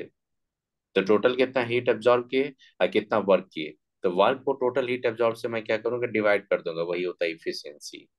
तो आपको देखो सबसे पहले इसमें पढ़ना क्या, देखो। यार B2 C जा रहा है ना, C2 B नहीं ना? हाँ नहीं, ए से बी जा रहा है, दिखा रहा हूँ आपको, सब दिखा रहा हूँ, रुकिए। पहले एक लिखने दीजिए, उसका समझ में आ जाएगा, देखिए। ए से बी जो आपका रिवर्जेबल आइसोथर्मल एक्सपेंशन। तो बेटा बताओ, वहां पे आइसोथर्मल एक्सपेंशन जब होता है, तो वर्क कौन करता है, सिस्टम या सराउंडिंग, सिस्टम। अब बेटा जब सिस्टम वर्क करेगा, तो सिस्टम सराउंडिंग से क्या लेगा, हीट। Heat absorb heat. करेगा कि नहीं, ए बी पाथ में। जी पता ए सर। बी पाथ में हीट एब्जॉर्ब होगा कि नहीं।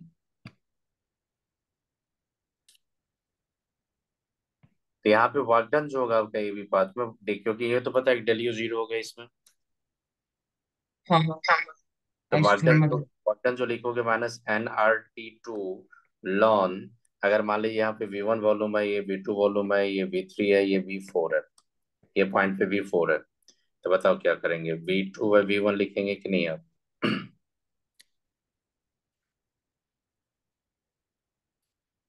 हाँ।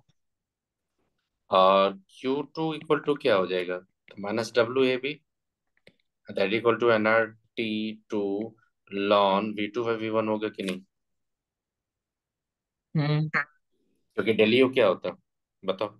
इतना तो पढ़े हो आप लोग थर्मोडायनेमिक्स, डेल यू क्या होगा, डी यू क्या होगा, यहाँ पे जीरो होगा सर कि डी नहीं। You plus D Q. तो डी यू तो जीरो सॉरी होगा सॉरी, ना। DW plus DQ। तो डी यू इक्वल टू क्या होगा, जीरो। जीरो। तो डब्ल्यू को DW को इस तरफ लेके गया। तो माइनस क्यू आ जाता है कि नहीं, डब्ल्यू इक्वल टू क्या होता था, minus Q. Q equal to -W। और -W होगा, वही फॉर्मूला मैंने यूज करके रखा। तो इसको मान लीजिए इक्वेशन 1 लिख लीजिए। इतना हीट एब्जॉर्ब हो गया, ये समझ में आ गया आपको। हाँ। अब देखिए, बी से सी जो जा रहा है आपका, वो एडियाबैटिक रिवर्सिबल एडियाबैटिक एक्सपेंशन है। रिवर्सिबल एडियाबैटिक एक्सपेंशन है। बेटा बताओ, रिवर्सिबल एडियाबैटिक अगर एक्सपेंशन होगा, तो फिर वर्क डन क्या होगा, डेल यू। हाँ। डेल यू इक्वल टू क्या लिखेंगे, NCBM हम्म। T1 -T2।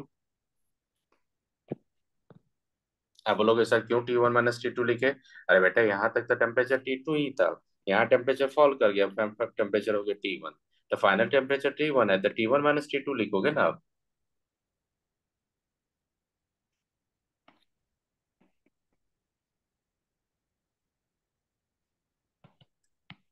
W हो जाएगा कि नहीं, बताओ, B से C। Sir sir sir T1 - T2 एक और बार समझाएंगे? आप खुद से सोचिए, ये प्रोसेस क्या था आपका, आइसोथर्मल एक्सपेंशन। हाँ। यहाँ पे T2 पे रन करवा रहे हैं, तो यहाँ पे दोनों पे टेम्परेचर T2 रहेगा। T2। हाँ। एडियाबैटिक आप, नहीं नहीं, एक एरो मैं थोड़ा रॉन्ग दे रहा हूँ, उसको एरो को चेंज कर रहा हूँ, रुकिए, इस एरो को देने दीजिए, इधर इधर। आप बता दो यहाँ पे क्या हो रहा है आपको, आइसोथर्मल ये एडियाबैटिक एक्सपेंशन। हाँ। एक्सपेंशन से क्या होगा, टेम्परेचर फॉल करेगा। हाँ। हाँ। तो T2 जो होगा ग्रेटर देन T1 होगा, लेकिन आप आ कहाँ रहो, फाइनल टेम्परेचर किस पे आ रहे हो, T1 पे। T1। हम्म। क्या हो जाएगा, T2 -T1 जो लिखते हैं, फाइनल माइनस इनिशियल, तो फाइनल माइनस इनिशियल ये होगा ना आपका। जी सर समझ। हम्म। अब देखो C से D फिर क्या जा रहा है आपका, रिवर्जेबल आइसोथर्मल कंप्रेशन। हम्म। रिवर्जेबल आइसोथर्मल कंप्रेशन। अब रिवर्जेबल आइसोथर्मल कंप्रेशन जब जाएगा तो फिर वर्क डन कितना होगा उसमें बता दो, क्योंकि मैंने प्रोसेस किया लिया आइसोथर्मल। तो वर्क डन जो होगा सी से डी वो होगा आपका -nRT1 लॉन V3/V2 होगा कि नहीं? नहीं नहीं, वो हो जाएगा आपका V3/V4 हो जाएगा कि नहीं? V4/V3 बताइए।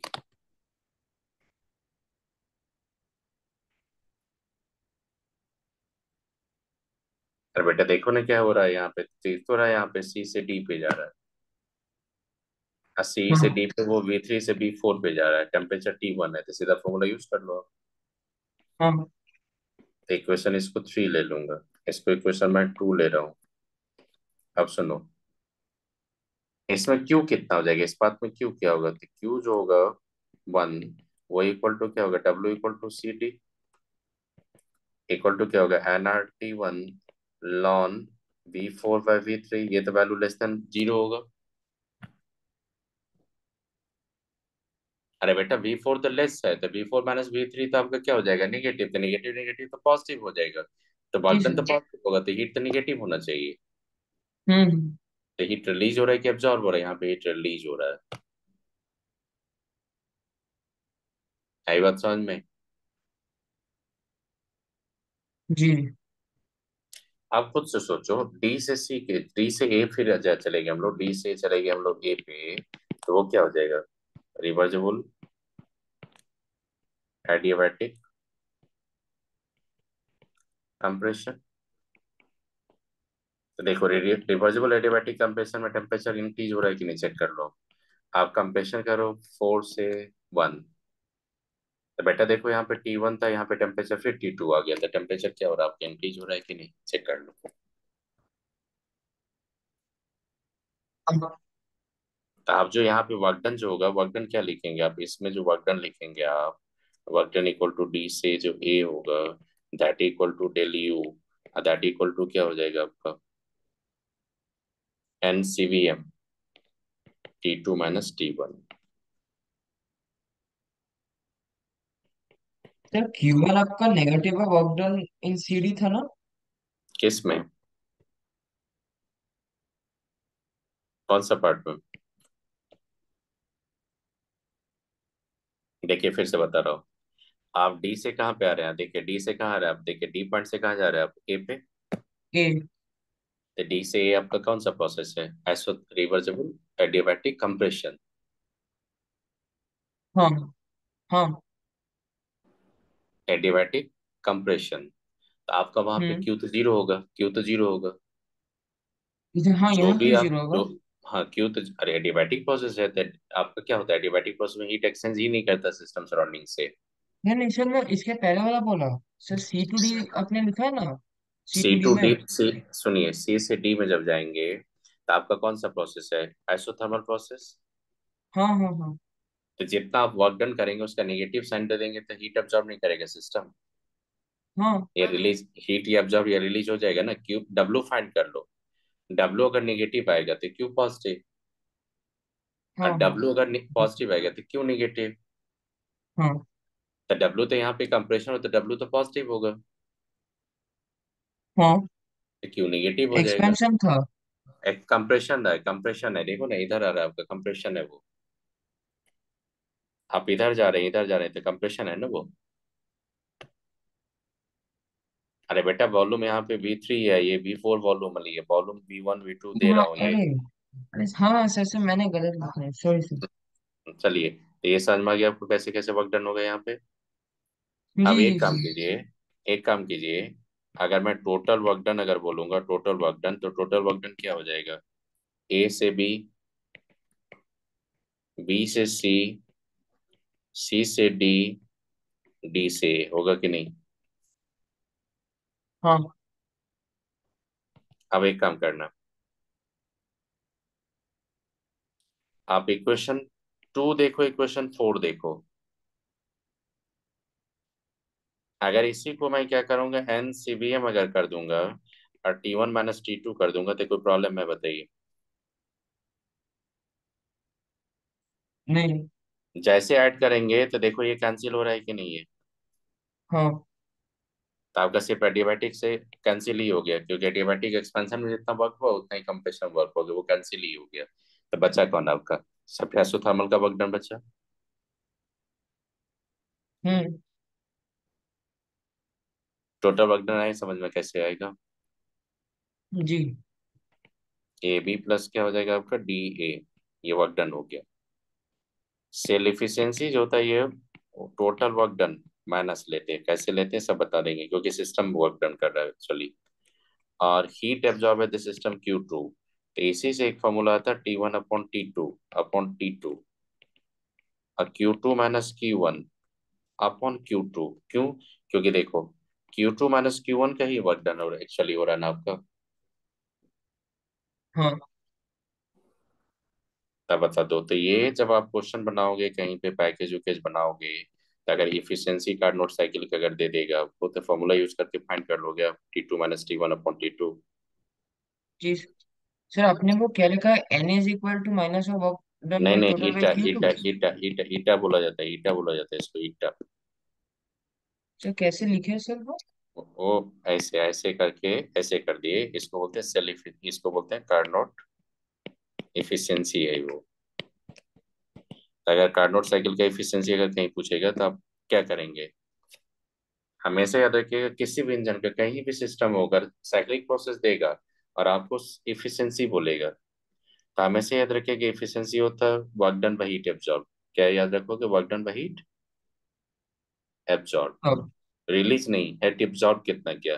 तो work done by heat absorb, total work done by heat absorb को ही बोला जाता है सेल इफिशियंसी, याद रखेंगे। जी सर। किसी भी साइकिल का, किसी भी रिवर्सिबल साइकिल का इफिशियंसी। आप बता दो, तो ये प्रोसेस से समझ में आ गया ना आपका कि देखो इसका भी ये डेरिवेशन जो किए, इसी प्रोसेस को लेके मैं क्या करूंगा यहाँ पे, ये V1 से V2 और V3 से V4 का रेशियो को मैं प्रूफ करूंगा कि इक्वल होगा। उसी इक्वल के थ्रू मैं जाके अल्टीमेटली वो डेरिवेशन आता है, तो वो पढ़ोगे फिजिक्स में। फिजिक्स पढ़ने के बाद रिपोर्ट करना, मैं और इन्फॉर्मेशन दे दूंगा। अभी सिर्फ आप याद रखो, अभी आपको याद क्या रखना है कि सेल इफिशियंसी आप कैसे फाइंड करेंगे, तो T2 - T1/T2। एक हायर टेम्परेचर होगा, एक लोअर टेम्परेचर होता है। एक हायर टेम्परेचर पे एक रिजर्वियर होता है, एक रिजर्वियर आपका लोअर टेम्परेचर पे होता है, उसी के बीच में कोई मशीन को रन करवाते हैं हम लोग। क्योंकि आप कोई भी मशीन कर लोगे तो एक हायर टेम्परेचर होता है, एक लोअर टेम्परेचर होता है, उसी के बीच में इफिशियंसी देखा जाता है। तो T2 - T1/T2 याद रखिएगा। याद रखोगे? इस। तो बताइए, आप देखो इस ग्राफ से देखो, तो इस ग्राफ पे ऐसे ही कुछ दिखा था कि नहीं? अभी जो मैंने क्वेश्चन करवाया था दिख रहा था कि नहीं? Isothermal adiabatic. हाँ। कंप्रेशन जाएंगे तो ये क्या हो जाएगा? कंप्रेशन ऐसे जाएगा, ये ऐसे जाएगा, तो ये कौन हो जाएगा? ये हो जाएगा आपका एडियाबैटिक का, ये कौन हो जाएगा आपका आइसोथर्मल, तो ये ऐसे कंप्रेशन हो तो। जाएगा। और ये आपका हो जाएगा एक्सपेंशन का। आई बात समझ में? तो एक्सपेंशन में ऊपर कौन रहेगा? आइसोथर्मल। और कंप्रेशन में कौन ऊपर रहेगा? एडियाबैटिक। चलिए कुछ आइडिया लगा यहाँ पे। तो ये कार्नोट सेल का इफिशियंसी मैंने बता दिया। अब देखो इस टाइप का जब क्वेश्चन करोगे ना, इस टाइप का जो क्वेश्चन आएगा देखना यहाँ पे, इस टाइप का, इस टाइप का जब क्वेश्चन करोगे तो इस टाइप का क्वेश्चन बनाने के लिए वही फॉर्मूला से यूज करेंगे। देखो साइक्लिक प्रोसेस बोल दिया कि नहीं आपका? देखो साइक्लिक प्रोसेस में क्या बोल रहा है, जो आपको बोल रहा है साइक्लिक प्रोसेस का इफिशियंसी फाइंड करो, तो इस साइक्लिक प्रोसेस का क्या फाइंड करेंगे? Total work upon heat absorb, तो नहीं फाइंड कर लेंगे साइक्लिक प्रोसेस से। हम्म। आई बात समझ में? तो ये खुद से ट्राई करना, मैंने बता दिया कैसे प्रोसेस होता है इसका। अब ये बताइए कि ये जो क्वेश्चन मैंने करवाया था उस क्वेश्चन में इस कार्नोट साइकिल का थोड़ा भी इंफॉर्मेशन रहेगा तो नहीं बोल देंगे इसको आइसोथर्मल प्रोसेस या एडियाबैटिक प्रोसेस? हाँ। आई बात समझ में? इस। अब ये समझ में आ गया एक्सपोनेंशियल कैसे डिक्रीज हो रहा था। हाँ। चलिए क्वेश्चन क्लियर हो गया ये। हाँ। अब देखो अब क्या होता है। और एक क्वेश्चन करवाना चाह रहा हूँ, पहले ये क्वेश्चन आप कर पाओगे? बहुत कंसेप्चुअल क्वेश्चन है ये भी। देखो 1 mole of N ideal gas monoatomic, कौन सा गैस बोला आपको? मोनोटॉमिक। और मोनोटॉमिक 2 रिवर्सिबल प्रोसेस फॉलो कर रहा है, ए से बी और बी से सी। अब बेटा बता दो, ए से बी और बी से सी। ए से बी बोल रहा है नीचे, देखो ना नीचे बोल रहा है एडियाबैटिक प्रोसेस है ए से बी। हाँ। ए से बी अगर एडियाबैटिक होगा तो बी से सी क्या हो सकता है?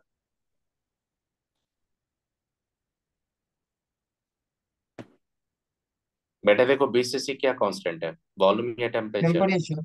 आइसोथर्मल है। टेम्परेचर। आइसोथर्मल प्रोसेस है, दोनों का दोनों प्रोसेस क्या आपका रिवर्सिबल। हम्म। तो दे दिया। बोल रहे हैं यहाँ पे कि A be in adiabatic process, if the total heat absorb in the entire process, बोल रहा है कि इंटायर प्रोसेस में जितना हीट एब्जॉर्ब किया ए से बी बी से सी में, वो बोल रहा है कि आर T2 ln 10, ये टोटल हीट है। बोला कि टी टोटल हीट जो एब्जॉर्ब किया ये बोला है R T2 ln 10। बोला कि वैल्यू ऑफ 2 log V3 का वैल्यू फाइंड करो। वहां पे मोलर हीट कैपेसिटी या कांस्टेंट प्रेशर पे सीपीएम का वैल्यू 5/2 आर दिया है। आप खुद से सोचो, क्वेश्चन बहुत कंसेप्चुअल है। सबसे पहले देखो मेरे को कि टेम्परेचर आप ए से बी पे जब आते हैं तो कहाँ से कहाँ चला जाता है? 60 से 600 से 60 केल्विन। हम्म। अरे बेटा एडियाबैटिक एक्सपेंशन है, टेम्परेचर तो फॉल होगा, देख रहे हो ना, फॉल तो करवा रहा हूँ मैं यहाँ पे। जी जी। आप खुद से सोचिए कि T2 बी से सी पे T2 लिखा मतलब टेम्परेचर कांस्टेंट है, तो आपका टारगेट क्या होना चाहिए? पहले T2 फाइंड करेंगे तभी ना आप कैलकुलेशन कर पाएंगे। हाँ देखो सर। T1 मेरे हाँ को, हाँ। देखो देखिए T1 मेरे को पता है कितना है, देखो T1 मेरे को पता है कितना होगा, T1 मेरे को पता है 600। T2 भी मेरे को पता चल गया 60, क्वेश्चन में दिया। T1 जहाँ था ए पॉइंट पे उसका वॉल्यूम 10 मीटर क्यूब में दिया, 10 मीटर क्यूब है। लेकिन अगर मेरे को वॉल्यूम बी पे, बी पॉइंट का वॉल्यूम अगर B2 वॉल्यूम अगर पता चल जाएगा तो V3 नहीं फाइंड कर लूंगा मैं। हाँ सर, क्योंकि वी मेरे को टू निकल। देखिए V2 का वैल्यू आपको फाइंड पहले फाइंड करना पड़ेगा। देखो V3, देखो V3 का वैल्यू आपको फाइंड ही करना, देखो ये V3 का वैल्यू आपको फाइंड ही करना होगा। तो आप पहले V2, अगर आपको वॉल्यूम नहीं पता चलेगा तब देखो टेम्परेचर तो मेरे को पता चल गया कि 60 केल्विन नहीं है, लेकिन जब तक V2 नहीं फाइंड कर पाएंगे तब तक हम यहाँ से वर्क डन नहीं फाइंड कर सकते हैं, बताओ आप। हम्म। अब वर्क डन कितना होगा, हीट कितना एब्जॉर्ब किया या हीट कितना रिलीज किया, वो फाइंड करने के लिए वर्क डन तो फाइंड करना पड़ेगा isothermal का। जी सर। तो आप खुद से बताइए, तो आपका टारगेट क्या होना चाहिए यहाँ पे? V2 फाइंड वी करना, टू। उसके बाद V3। हम्म। अब थोड़ा सोचो, लॉजिकली सोचो कि मैंने कौन सा प्रोसेस लिया, ए से बी, रिवर्सिबल एडियाबैटिक प्रोसेस, क्योंकि इस बोल ही हाँ। रहा है सब रिवर्सिबल पाथ है। और बी से सी क्या बोल रहा है? Reversible isothermal, reversible isothermal isothermal expansion, expansion, expansion. Expansion. तो आपको क्या करना है यहाँ पे, V2 का वैल्यू फाइंड करना आपको। तो V2 को फाइंड करने के लिए आपको क्या करना पड़ेगा, वो आप थोड़ा लॉजिकली सोचो क्या करेंगे। टेम्परेचर भी दिया आपका, V1 भी दिया है, V2 फाइंड करना है। प्रोसेस क्या होगा? Adiabatic reversible expansion. अब तो एडियाबैटिक रिवर्सिबल एक्सपेंशन में अगर मेरे को T1 पता है, मेरे को V1 पता है, मेरे को T2 पता है, तो V2 कैसे फाइंड करेंगे? थोड़ा आइडिया लगाओ कैसे फाइंड करेंगे आप लोग, थोड़ा आइडिया लगाओ, क्योंकि मेरे को सर V2 फाइंड करना है। डेल्यू निकाल लेंगे पहले। हम्म। सर फिर आपका बोल रहे हैं। नहीं नहीं, टेम्परेचर आपका दिया है यहाँ पे, हाँ और कौन सा प्रोसेस बोल रहा है आपका? सर, एक सेकंड एक सेकंड। नहीं आपको नहीं, एक्सटर्नल क्वेश्चन नहीं दिया। एक्सटर्नल प्रेशर तो नहीं आ रहा है यहाँ पे। अच्छा रिवर्सिबल बोला है ना, सॉरी। तो ये सब थोड़ा गौर हाँ कीजिएगा क्या। ठीक है, हो गया हो गया हो गया। आपका देखिए, मैं पहले del U is equal to N CPM. CPM तो दे दिया, उस T2 - T1 करके डेल्यू निकाल लिया। फिर DQ तो जीरो, तो del U is equal to del W कर दिया। और वर्क डन निकालूंगा -2.303 इंटू NRT लॉग V2/V1 करके, V1 दिया है, V2 निकालेंगे। नहीं निकल नहीं पाएगा, निकाल के दिखाइए ना, नहीं निकलेगा वहां से। क्यों? कैसे एनआर, कैसे आप लीजिएगा NR V2? NR lawn V2 पे V1 तो ले ही नहीं पाएंगे, क्योंकि एडियाबैटिक प्रोसेस बोल दिया, वो तो वक्टन के आइसोथर्मल के लिए था, यहाँ तो कर ही नहीं सकते हो आप। हाँ। कोई भी स्टूडेंट है, बताइए क्या कैसे फाइंड करेंगे V2 का? थोड़ा भी आइडिया अगर आपके पास है तो बताओ कैसे करेंगे V2। तो बेटा बताओ, ये प्रोसेस बोल रहा है आपको कि अंडरगो रिवर्सिबल प्रोसेस, ये भी बोल रहा है कि यहाँ से A से B कौन सा प्रोसेस है आपका? Reversible adiabatic expansion. अब ये रिवर्सिबल एडियाबैटिक एक्सपेंशन होता है ना बेटा, और आपको V2 फाइंड करना है, ये V2 फाइंड करना है, तो आप क्या करेंगे? V1/T1 गामा -1, कुछ था ऐसा कुछ, ओशन टीवी गामा कांस्टेंट याद करो। ये फॉर्मूला यूज करेंगे फाइनल वॉल्यूम फाइंड करने के लिए V2।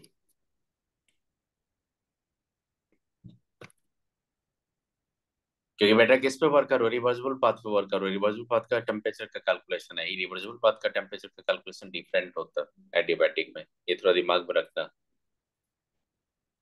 इससे क्या होगा? T1 V1 लेंगे तो gamma -1 equal to T2 V2 लेंगे तो फिर गामा -1। गामा कितना हो जाएगा? 5/3 होगा कि नहीं? हम्म।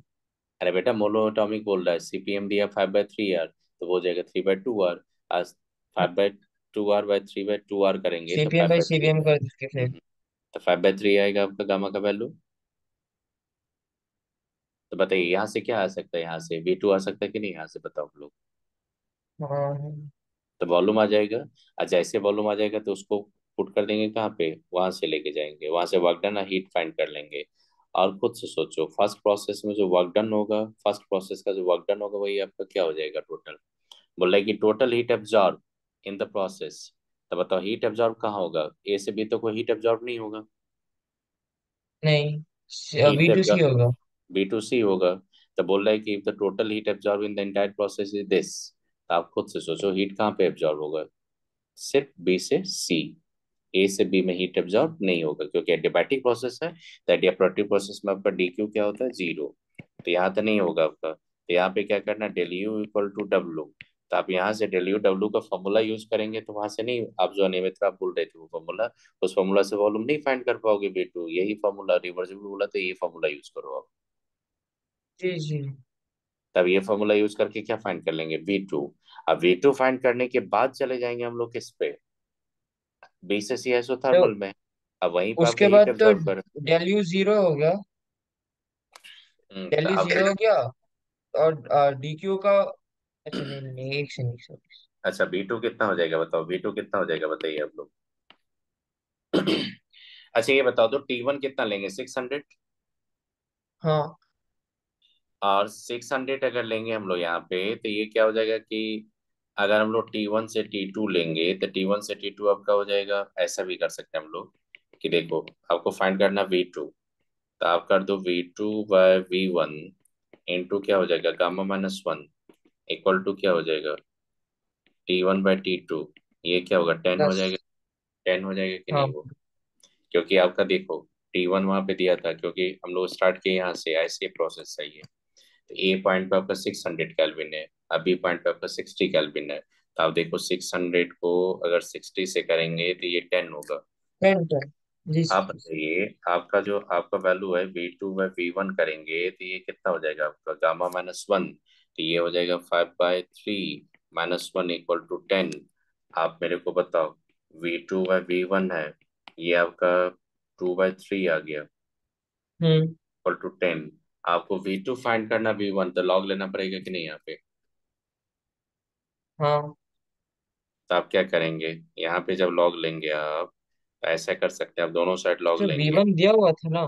नहीं नहीं, 2/3 लेंगे तो लॉन क्या हो जाएगा आपका? V2 माइनस लॉन क्या हो जाएगा? V1 इक्वल टू लॉन 10 होगा, कुछ ऐसा बताइए आप लोग। हाँ।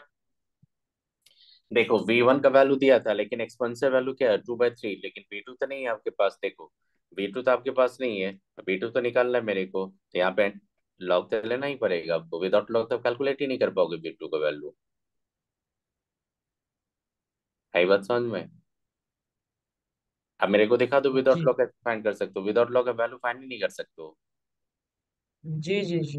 क्योंकि बी टू का एक्सपोनेंट टू बी थ्री लेंगे तो उसका कहाँ से कैलकुलेशन कर पाएंगे, क्योंकि बी टू पता ही नहीं है मेरे को। तो वहां पे लॉग लेके ही हम्म। आपको करना पड़ेगा, क्योंकि लॉग लेके नेचुरल लॉग ले, यहाँ पे नेचुरल लॉग विदाउट लेके आप बी टू का वैल्यू फाइंड ही नहीं कर सकते हो। तो बता दो, यहाँ पे जब आप फाइंड करेंगे तो आपका क्या हो जाएगा, चेक करो आगे। ये ln V two minus ln V one equal to क्या होगा, 3/2 लॉन 10 हो जाएगा। तो इसको लॉन टेन को वन कर देते हैं, क्योंकि 2.3 जैसी बोथ साइड से कट जाएगा। ये नहीं, रुकिए ना, अभी 3/2 लेंगे तो लॉन 10 हो जाएगा ये। तो आपका ये भी लॉन आपका 10 है ये, आप प्लस 3/2 ये भी लॉन आपका 10 है। तो आप कॉमन ले लीजिए, तो कॉमन लेंगे तो क्या हो जाएगा, जैसे होगा तो ये 5/2 लॉन 10 कर सकते हैं कि नहीं, क्वेश्चन वन ले लिया मैंने, कर सकते हैं ये। हम्म। अभी तक है समझ में आया? मेरा टारगेट था वी टू फाइंड करना, वी टू फाइंड करने के लिए रिवर्सल प्रोसेस में यही एक ही ऑप्शन बचता है आपका, टीवी का माइनस वन का एक्सपोनेंट लो। इसके अलावा कोई भी आपके पास ऑप्शन नहीं है। जी हाँ, जी। अगर यहाँ पे क्या होता है एक्सटर्नल प्रेशर देता तो मैं, आप जो फॉर्मूला बोलो उस पर भी मैं फाइंड कर लेता, लेकिन एक्सटर्नल प्रेशर तो दिया ही नहीं है आपका। अच्छा। तो आप आगे बताओ, तो ये तो समझ में आ गया आपको। हम्म। आप देखो क्या करेंगे नाउ। बी से सी जो जा रहे हैं वो कौन सा आपका रिवर्जेबल आइसोथर्मल एक्सपेंशन। हाँ। आप एक काम करो, अभी तक जितना भी मैंने क्वेश्चन देखा उसमें सबसे ज्यादा ग्राफिकल रिप्रेजेंटेशन से दिया कि नहीं क्वेश्चन, आप बताइए। तो मैक्सिमम है, हाँ। तो ये सब जो एडवांस का क्वेश्चन है, सोचिए आप लोग रिसेंट ईयर से क्वेश्चन सब है।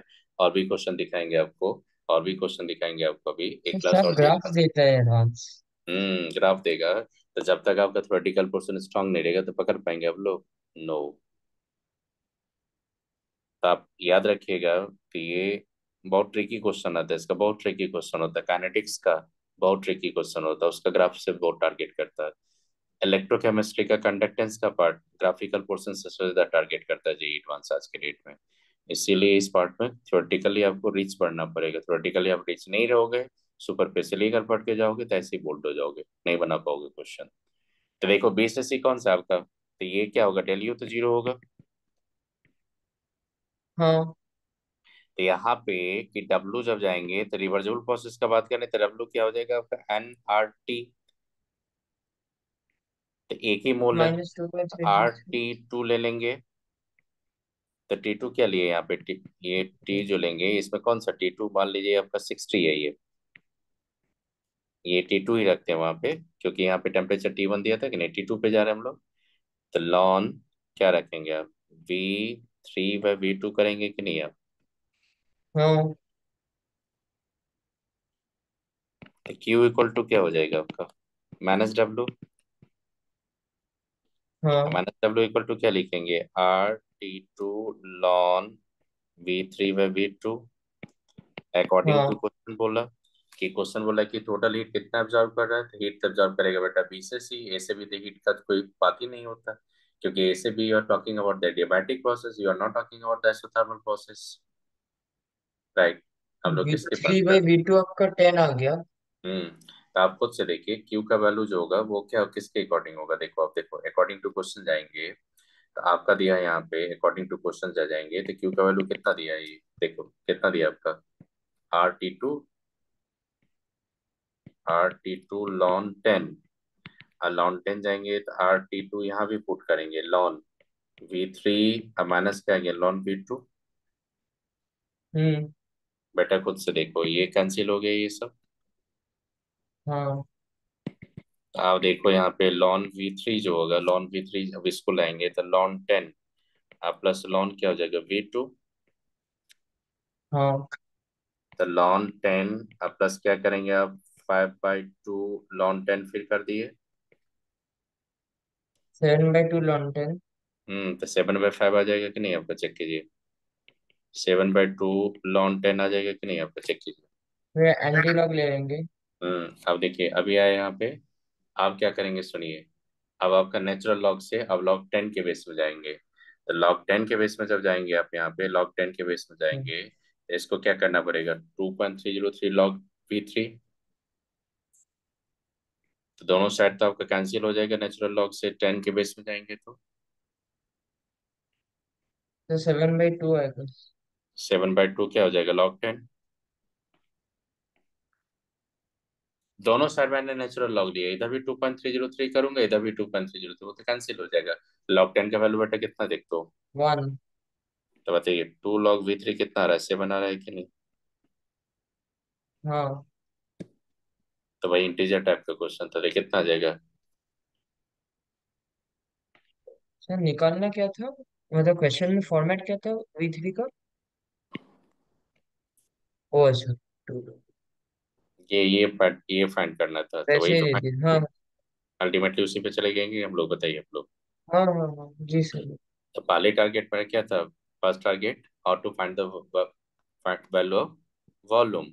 After getting the volume V2, you can put the value of the isothermal process. और फिर वहां से आप जैसे जैसे क्वेश्चन बोला वैसे मैं करते चले गया, अपने आप आगे से। आई बात हाँ समझ जी में? सर। जी सर। आप खुद से देखो कितना टाइम टेकिंग है कि नहीं, ये क्वेश्चन सब सारा क्वेश्चन टाइम टेकिंग है ये सब। सर फॉर्मूला एक बार समझ में आ गया कौन सा यूज करना है, फिर हो गया। कौन सा फॉर्मूला, कौन सा, किस पार्ट में? मतलब जैसे एक बार समझ में आ गया कौन सा फॉर्मूला यूज करना है, तो फिर हम्म। जल्दी जल्दी हो जाएगा। पर वही से हम्म। इतने सारे फॉर्मूला से उसी का से प्रैक्टिस करना होगा। आप खुद से सोचिए। हाँ, मैंने क्या बोला आपको कि कौन कौन सा, मैंने फर्स्ट लॉ से सेकंड लॉ सारे इन्फॉर्मेशन दिए, कौन सा पार्ट में क्या कांस्टेंट था, कौन सा इंडिपेंडेंट वेरिएबल्स था, कौन सा वेरिएबल था, कैसे पाथ फॉलो किए थे, कौन सा उसका अगर ग्राफिकल प्लॉट होगा तो क्या लेंगे। तो ये सब थोड़ा लॉजिकली सोचो खुद से। फिर क्या होगा कि आप जब इक्वेशन जाते हैं तो कौन सा फॉर्मूला कहाँ पे यूज करेंगे। थर्मल बोल ही रहा है आपका, थर्मल तो W0 बोल देते हैं, तो डब्ल्यू इक्वल टू क्या होता, क्यू इक्वल टू क्या होता है, -W। आप क्यू का डब्ल्यू कैसे फाइंड करेंगे, तो डब्ल्यू फाइंड करने के उसका नेगेटिव साइन के साथ आप क्या फाइंड कर लोगे, क्यू। तो ये सब सारा इन्फॉर्मेशन आपको पता होना चाहिए। एडियाबैटिक प्रोसेस में क्या होता है, Q0 होता है, तो W equal to W. W कैसे फाइंड करेंगे, तो NCVM T2 - T1। तो यही सब कुछ फॉर्मेट याद रखोगे तो क्वेश्चन अपने आप बन जाता है। देखो मैंने एक भी क्वेश्चन देखा है कहीं भी आपका CPM को टेम्परेचर का फंक्शन नहीं रखा है। हमेशा इंडिपेंडेंटली लेके क्वेश्चन पूछता है। कभी नहीं उस पार्ट में क्वेश्चन बेटर करेगा, क्योंकि सिलेबस में ही नहीं है आपका वो। जी सर। आई बात समझ में? तो ये क्वेश्चन समझ में आ गया कैसे बनाए मैंने, देखिए। अब बताइए, तो ये सब समझ में आ रहा है कि ग्राफ से कैसे कैसे इन्फॉर्मेशन आपको देगा, तो ग्राफ से पकड़ लोगे कहाँ पे कौन सा प्रोसेस हो रहा है। जी सर। तो ये कुछ आइडिया लगा आप लोगों को कैसे कैसे फाइंड करेंगे इस पे। अब देखिए, हाँ। तो ये तो समझ में आ गया आपका, ये क्वेश्चन बना दिए, ये भी क्वेश्चन आपको बोल दिया कैसे होगा। फिर आपका ये भी इंट्रोपी एंथैल्पी चेंज का बता दिया कैसे होगा। फिर आपको एक कुछ थर्मोकेमिस्ट्री का क्वेश्चन रखा हुआ, वहाँ पे थर्मोकेमिस्ट्री का क्वेश्चन बताऊंगा। उसके बाद फ्री एक्सपेंशन का मैंने ऑलरेडी क्वेश्चन बता दिया था, और एक क्वेश्चन बता देता हूँ, उसका बाद और क्वेश्चन बताऊंगा। सबसे पहले ये देखो, ये अगर ये 3 या 4 जो भी होगा, मैं देख रहा हूँ ये। देखो ये क्वेश्चन बोल रहा है कि thermodynamics pressure volume work done equal to d V. बताओ, तो ये तो हम लोग पढ़ते नहीं है, हाँ। पढ़े थे। आप बताओ तो, if this this system is applying for the particular process पे गए हम लोग। आप बता दो यहाँ पे वंडरवल इक्वेशन आ गया कि नहीं यहाँ पे। हम्म। अब वंडरवल इक्वेशन किसके लिए होता है? Ideal gas. रियल गैस के सर लिए, real gas, real gas, real real gas के लिए। गैस। आप बताइए खुद से, ये बोल रहा है कि system that satisfied the van der Waals equation of state, फिर process is the reversible and isothermal, process reversible and adiabatic, process reversible and constant pressure. किसके लिए यूज करेंगे, रिवर्सिबल प्रोसेस के लिए, इरिवर्सिबल प्रोसेस के लिए? एक से। Sir irreversible. इरिवर्सिबल। आप खुद से सोचिए क्या क्या ऑप्शन हो सकता है, ये तो होगा आपका। System hmm. That satisfy the van der Waals equation of state, उसी के लिए यूज कर सकते हैं, ये तो बोल ही रहा है आपको। हम्म। फिर ये प्रोसेस फॉर द रिवर्सिबल होगा, ये प्रोसेस रिवर्सिबल के लिए था, इरिवर्सिबल के लिए नहीं होता ये। क्यों नहीं होगा? मैंने आपको क्लास में बताया था कि if you are going to find the work done, pressure volume work, you are going to express the external pressure in the terms of internal pressure, then always you have to follow the reversible path. जैसे एक और बार last word. मैंने बताया था आपको कि आप याद कीजिए, आप देखो, आप एक खुद से सोचो कि जब वर्क डन का वैल्यू फाइंड करते हैं, आप डब्ल्यू इक्वल टू जब फाइंड करते हैं तो आप क्या करते थे? पी एक्सटर्नल, और ये क्या था? डीवी। इसमें पी एक्सटर्नल जब गए थे तो इसमें क्या लिए थे? P internal plus minus DP करके मैंने डीवी रखा था। ओ हाँ। डीवी को मैंने बहुत स्मॉल रखा था आपका। ये हम्म। इन्फिनिटली स्मॉलर चेंज जो लाते हैं कहाँ पे लाते हैं आप बताइए? रिवर्जिबल पाथ में। रिवर्सेबल। हाँ। रिवर्जिबल, आप उसमें जाएंगे। अगर मान लीजिए पी इंटरनल आपने ले लिया यहाँ पे और डीवी ले लिया, और फिर इसको आपने इंटीग्रेट कर दिया, तो ये क्या पाथ दिखा रहा है? रिवर्जिबल, यही रिवर्जिबल। रिवर्जिबल। रिवर्सेबल। अब ये कौन सा रिवर्जिबल पाथ होगा? आइसोथर्मल या एडियाबैटिक? चाहे आइसोथर्मल लो, चाहे एडियाबैटिक लो, सबके लिए होगा ये, यही पाथ फॉलो किया आपका। तो यहाँ पे क्या होता है ये? अब देखो क्या होता है, सबसे पहले देखो, p plus n square a by b square, b minus n b equal to क्या होता है? एनआरटी। हाँ। इसी में जाएंगे तो p plus n square a by b square equal to R n R T. N R T, देखो यहाँ पे n R T by V minus n b बोल सकते हैं कि नहीं हम लोग? हम्म। तो प्रेशर इक्वल टू जो होगा, ये जो अपने n R T upon V minus n b रख रहा है तो यहाँ पे minus n square a by V square. आप बेटा खुद से सोचो, ये प्रेशर को अगर यहाँ पे पुट कर रहे हैं, ये प्रेशर को, तो गैस का प्रेशर दे रहे हो कि एक्सटर्नल प्रेशर दे रहे हो आप? गैस का। गैस का प्रेशर दे रहे हैं, तो आप खुद से बताइए कौन सा प्रोसेस होगा? रिवर्सेबल। रिवर्जेबल। तो आप खुद से सोचिए कि अगर इस पे मैंने मैंने एक्सटर्नल दिया यहाँ पे, और यहाँ पे एन आर टी दे दिया आपका, एक ही मोल रखा था, ये जो भी एक ही मोल के रखेंगे तो क्या हो जाएगा बताइए? एन इक्वल टू अगर वन मोल हो जाएगा तो क्या हो जाएगा? P equal to R T minus क्या हो जाएगा? वी माइनस बी, माइनस क्या हो जाएगा? A by B. अब बताओ तो, R T by B minus B minus A by B square, इसको मैंने डिफ्रेंशिएट डीवी लिया, अब इसको इंटीग्रेट करेंगे। तो बताइए बेटा, ये आइडियल गैस के लिए क्वेश्चन नहीं होता, ये क्वेश्चन होता है रियल गैस के लिए।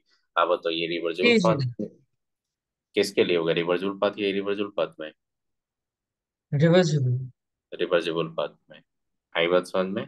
तो ये आप हमेशा याद रखिएगा, if you are going to express the pressure volume work done, if you are going to the external pressure को अगर आपने इंटरनल प्रेशर में कन्वर्ट करके लिया, इसका मतलब इंटरनल एक्सटर्नल अगर बहुत क्लोज है आपका, तो आपने क्या किया? एक्सटर्नल प्रेशर इंटरनल प्रेशर के बीच में डिफरेंस जो क्रिएट किया तो वो इन्फिनिटली स्मॉलर स्टेप में किया था। इन्फिनिटी स्मॉलर स्टेप का मतलब होता है, इन्फिनिटली स्मॉलर स्टेप का मतलब होता है डीपी।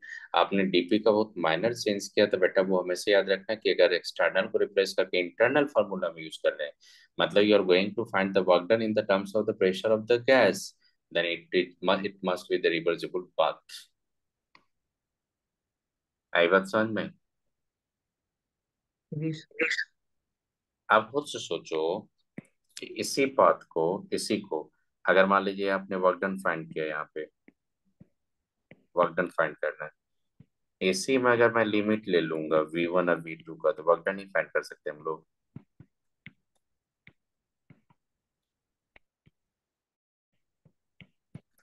बताइए, वर्क डन जब फाइंड करोगे तो इसमें देखो, ये ऐसा कर सकता हूँ, इसको ऐसे भी कर सकते हैं हम लोग, देखो इसको ऐसे भी कर सकते हैं हम बहुत लोग। कॉम्प्लेक्स होगा। नहीं नहीं, देखिए नहीं, इसको रिवर्सिबल कर दिए तो निगेटिव साइन इधर से हटा दिया मैंने।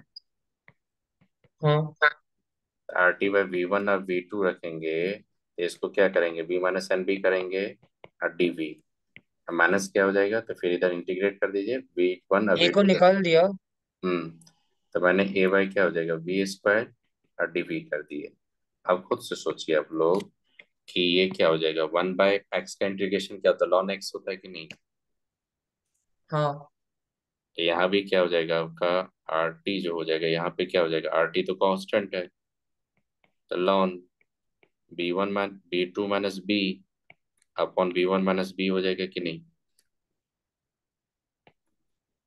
अरे लिमिट ले ली बेटा वहां से, B2 B1 लॉन तो होता ही है, आपने देखा होगा कांस्टेंट तो कांस्टेंट ही रखोगे। इसका करेंगे तो ए बाई क्या हो जाएगा?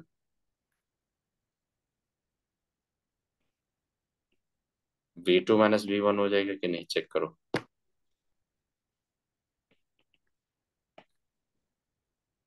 अरे बेटा इंटीग्रेट करो, 1/b² है, -1/x होता है। ओ हाँ हाँ हाँ। तो अरे देखिए, हाँ ठीक है। अब बताइए खुद से, तो यहाँ से वर्क डन फाइंड कर सकते हैं कि नहीं हम लोग? हम्म। तो आप खुद से सोचिए, इस पे आपको क्वेश्चन कभी नहीं पूछेगा, कैलकुलेशन कभी नहीं पूछेगा, लेकिन आप हमेशा याद रखिए, ये अगर पूछ दिए क्वेश्चन है इसमें, अगर मान लीजिए कि इंटरनल प्रेशर के रिस्पेक्ट में अगर किए तो कौन सा प्रोसेस बोलेंगे, रिवर्सिबल या क्या करेंगे? दोनों। आप बोलेंगे रिवर्सिबल। सर, आप बोलेंगे कि क्यों लिए आपने एंटीबायोटिक क्यों लिए? बेटा वर्कडन तो रिवर्सिबल पाथ में भी होता है, आपका एंटीबायोटिक में भी होता है, आइसोथर्मल भी होता है। हाँ आइसोकोरिक के लिए नहीं लेते, क्योंकि आइसोकोरिक प्रोसेस वर्कडन क्या होता है, जीरो। वॉल्यूम तो हाँ। डीवी तो जीरो। हाँ तो जीरो हो जाएगा, तो वो तो बोलेगा नहीं आपको।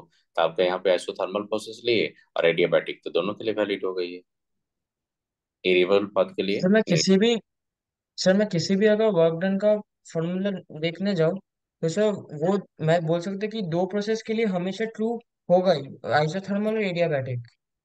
उसी के थ्रू जाते हैं हम लोग। चलिए, तो ये समझ में आया कैसे किया यहाँ पे, बताइए ये सब समझ में आया आपको? थोड़ा कॉम्प्लिकेटेड लगेगा आपको, मैंने थोड़ा इन्फॉर्मेशन बता दी कैसे कैसे होता है, ये कर लेंगे आप लोग। जी सर।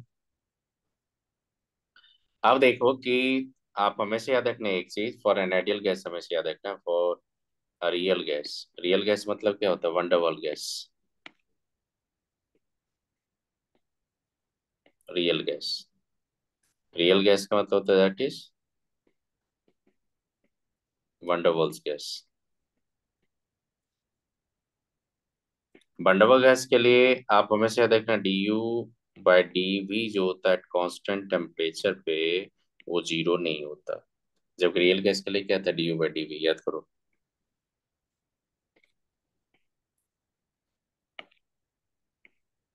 DU/dV जीरो नहीं होता। और आइडियल गैस के लिए जीरो होता है, रियल गैस के जीरो नहीं होता।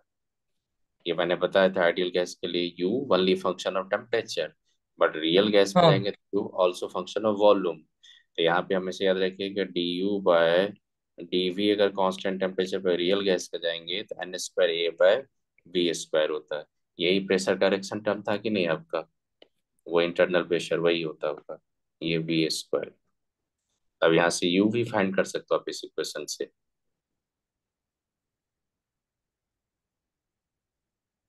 क्योंकि खुद से सोचो कि DU अगर जाएंगे तो N²A/V² कर सकते कि नहीं हम लोग? फिर इंटीग्रेट DU करेंगे। को इंटीग्रेट कर देंगे तो N²A/dV/V करेंगे, V² है उसको इंटीग्रेट कर देंगे तो आपका क्या हो जाएगा, आपका फॉर्मूला खुद से बताइए। तो डेल यू इक्वल टू क्या हो जाएगा, -NA² बाय, अगर मान लीजिए V1 V2 लिया मैंने, तो 1/V2 -1/V1 हो जाएगा कि नहीं? तो उतना कॉम्प्लिकेटेड नहीं पढ़ो, मैं आपको ये बताने चाह रहा हूँ कि इंटरनल एनर्जी आप याद रखिएगा, फॉर रियल गैस के लिए, आइडियल गैस के लिए, बेटा बार बार ये सब बोल सकता हूँ। फॉर एन आइडियल गैस जब जाएंगे, आइडियल गैस के लिए यू किसका फंक्शन होगा, टेम्परेचर ओनली। Temperature only.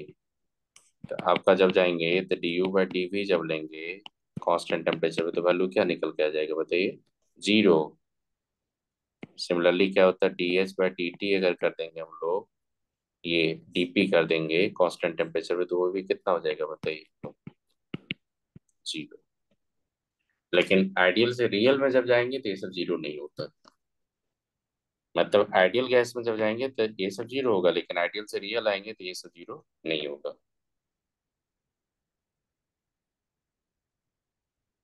तो आइडियल गैस के लिए जब जाएंगे तो enthalpy change, internal energy change किसका फंक्शन होता है, सिर्फ टेम्परेचर का। लेकिन रियल गैस में जाएंगे तो enthalpy change, internal energy not function of temperature, also function of volume also function of pressure. Pressure. आप बताइए, जब एक्सपेंशन करेंगे, आइसोथर्मल एक्सपेंशन करेंगे, तो वॉल्यूम चेंज होगा कि नहीं आपका? होगा। और रियल गैस में आपका इंटरमोलिकुलर फोर्स ऑफ अट्रैक्शन ये होता है कि नहीं? यस होता है आपका। तो आप खुद से बताइए, कंसीडर करना पड़ेगा आपको। तो ये कैलकुलेशन होता है change in internal energy. Similarly हम लोग इंथैल्पी का भी फाइंड करते हैं। सिमिलरली हम लोग डेल डब्ल्यू भी फाइंड कर लेते हैं हम लोग, वो दिखाई दे इक्वेशन डब्ल्यू कैसे फाइंड होता है। तो रियल गैस के लिए भी आप अंडरवर्ल्ड इक्वेशन यूज करके PV equal to PV work done ये सब फाइंड कर सकते हो। लेकिन वो थोड़ा कॉम्प्लिकेटेड पार्ट्स है, तो वो आप ज्यादा वर्क नहीं कीजिएगा। आप याद रखिएगा कि U internal energy function of temperature only for ideal gas। याद रखेंगे। जी तो सर, ये डी कुछ एच कुछ बाई डीपी कैसे जीरो आ गया? dH/d2 जो होता है वो भी आपका function for an ideal gas जब जाएंगे, फॉर एन आइडियल गैस जाएंगे, तो आइडियल गैस के लिए जब जाएंगे, तो आइडियल गैस के लिए आपका enthalpy function of only temperature, ये सब याद रखिएगा। हाँ, तो इससे प्रेशर के साथ कैसे रिलेट कर रहा हूँ मैं, कांस्टेंट प्रेशर? नहीं नहीं, आपको पता है यहाँ पे कि अगर मान लीजिए कि enthalpy independently depends on the temperature, अगर प्रेशर का हाँ। फंक्शन लेंगे तो प्रेशर पे तो डिपेंड नहीं करेगा। तो इसलिए मैंने कांस्टेंट टेम्परेचर, ये तो कांस्टेंट टेम्परेचर लिखना पड़ेगा। तो ओ। टेम्परेचर अगर फिक्स कर देंगे और आप प्रेशर हम्म। कितना भी चेंज करोगे तो इंथैल्पी चेंज होगा? नो। इंथैल्पी चेंज ओ, बेटा एक ही वही डाउट कंडीशन थोड़ा। होता हाँ, ठीक। एक। हाँ यस, तो आप हमेशा याद रखिएगा इंथैल्पी तभी चेंज होगा जब क्या चेंज होगा? टेम्परेचर। तो इसलिए आप एडियाबैटिक प्रोसेस में enthalpy change yes, isochoric process enthalpy change yes, but किस में इंथैल्पी चेंज नहीं होगा? Isothermal process. Isothermal. Yes. a change in entropy of system zero कब? entropy reversible adiabatic process. But irreversible adiabatic process होगा? No. तो कुछ idea लगा यहाँ पे? बताओ। जी सर, तभी क्या? एंट्रोपी ऑफ सिस्टम जीरो होगा आपका रिवर्सिबल एडियाबैटिक के लिए ना? यस, बस उसी के लिए क्लास नोट में देखिए, वहां पे मैं मेंशन कर चुका हूँ वहां पे। हाँ हाँ आई बात समझ हाँ। में? तो आप जाइए रिवीजन कीजिए फिर से। जो भी रिमेनिंग पार्ट आपका क्वेश्चन बचा है वो नेक्स्ट क्लास जब आपका जेई एडवांस का क्लास एक और लूंगा मैं, इस पे और भी कुछ बताऊंगा आपका। एंट्रोपी मिक्सिंग कैसे फाइंड होता है, गिब्स एनर्जी मिक्सिंग कैसे फाइंड करते हैं हम लोग, फिर स्पॉन्टेनिटी के बारे में कुछ और बताएंगे आपको। तो वो सब पढ़ाएंगे आपको नेक्स्ट जब संडे क्लास लेंगे, तब आप जेई एडवांस का एक और क्लास लेंगे। आई बात समझ में? तो थर्मोनिक्स का जो भी रिमेनिंग क्वेश्चन है आप एफर्ट लेंगे तो अच्छी बात है, नहीं लेंगे तो मैं आपको बताऊंगा नेक्स्ट क्लास में। चलो, यहाँ तो कुछ आइडिया लगा आपको? बताइए। जी सर। तो कुछ आइडिया लगा थर्मोडायनेमिक्स में कैसे कैसे वर्क करते हैं हम लोग? जी, सही सर, सही कॉपी कर रहे हैं। हाँ ठीक है नहीं हो नहीं, गया। नहीं नहीं, आप ये बताइए, पीडीएफ में आपको सेंड कर रहा हूँ। और ये रिकॉर्ड लेक्चर अगर चाहिए तो यूट्यूब पे मैं अपलोड कर देता हूँ, वहां से देख लीजिएगा आप लोग। तो कुछ आइडिया लगा यहाँ पे था? क्वेश्चन कैसा जी लगा जी। आपको बताइए? बताइए, कंसेप्चुअल क्वेश्चन था कि नहीं? ये सब जितना भी क्वेश्चन बने बताइए। हाँ हाँ। तो चलिए, good night all of you. Next आइए तो नेक्स्ट आपको क्रिटिकल बताइए। थिंकिंग था सर बहुत। नहीं नहीं नहीं नहीं नहीं नहीं, ऐसे ही क्वेश्चन देते प्रैक्टिस कराते कराते आपका हैबिट डेवलप हो जाएगा आपका। चलिए, good night all of you, next बताएंगे good night sir, thank you sir. आपको।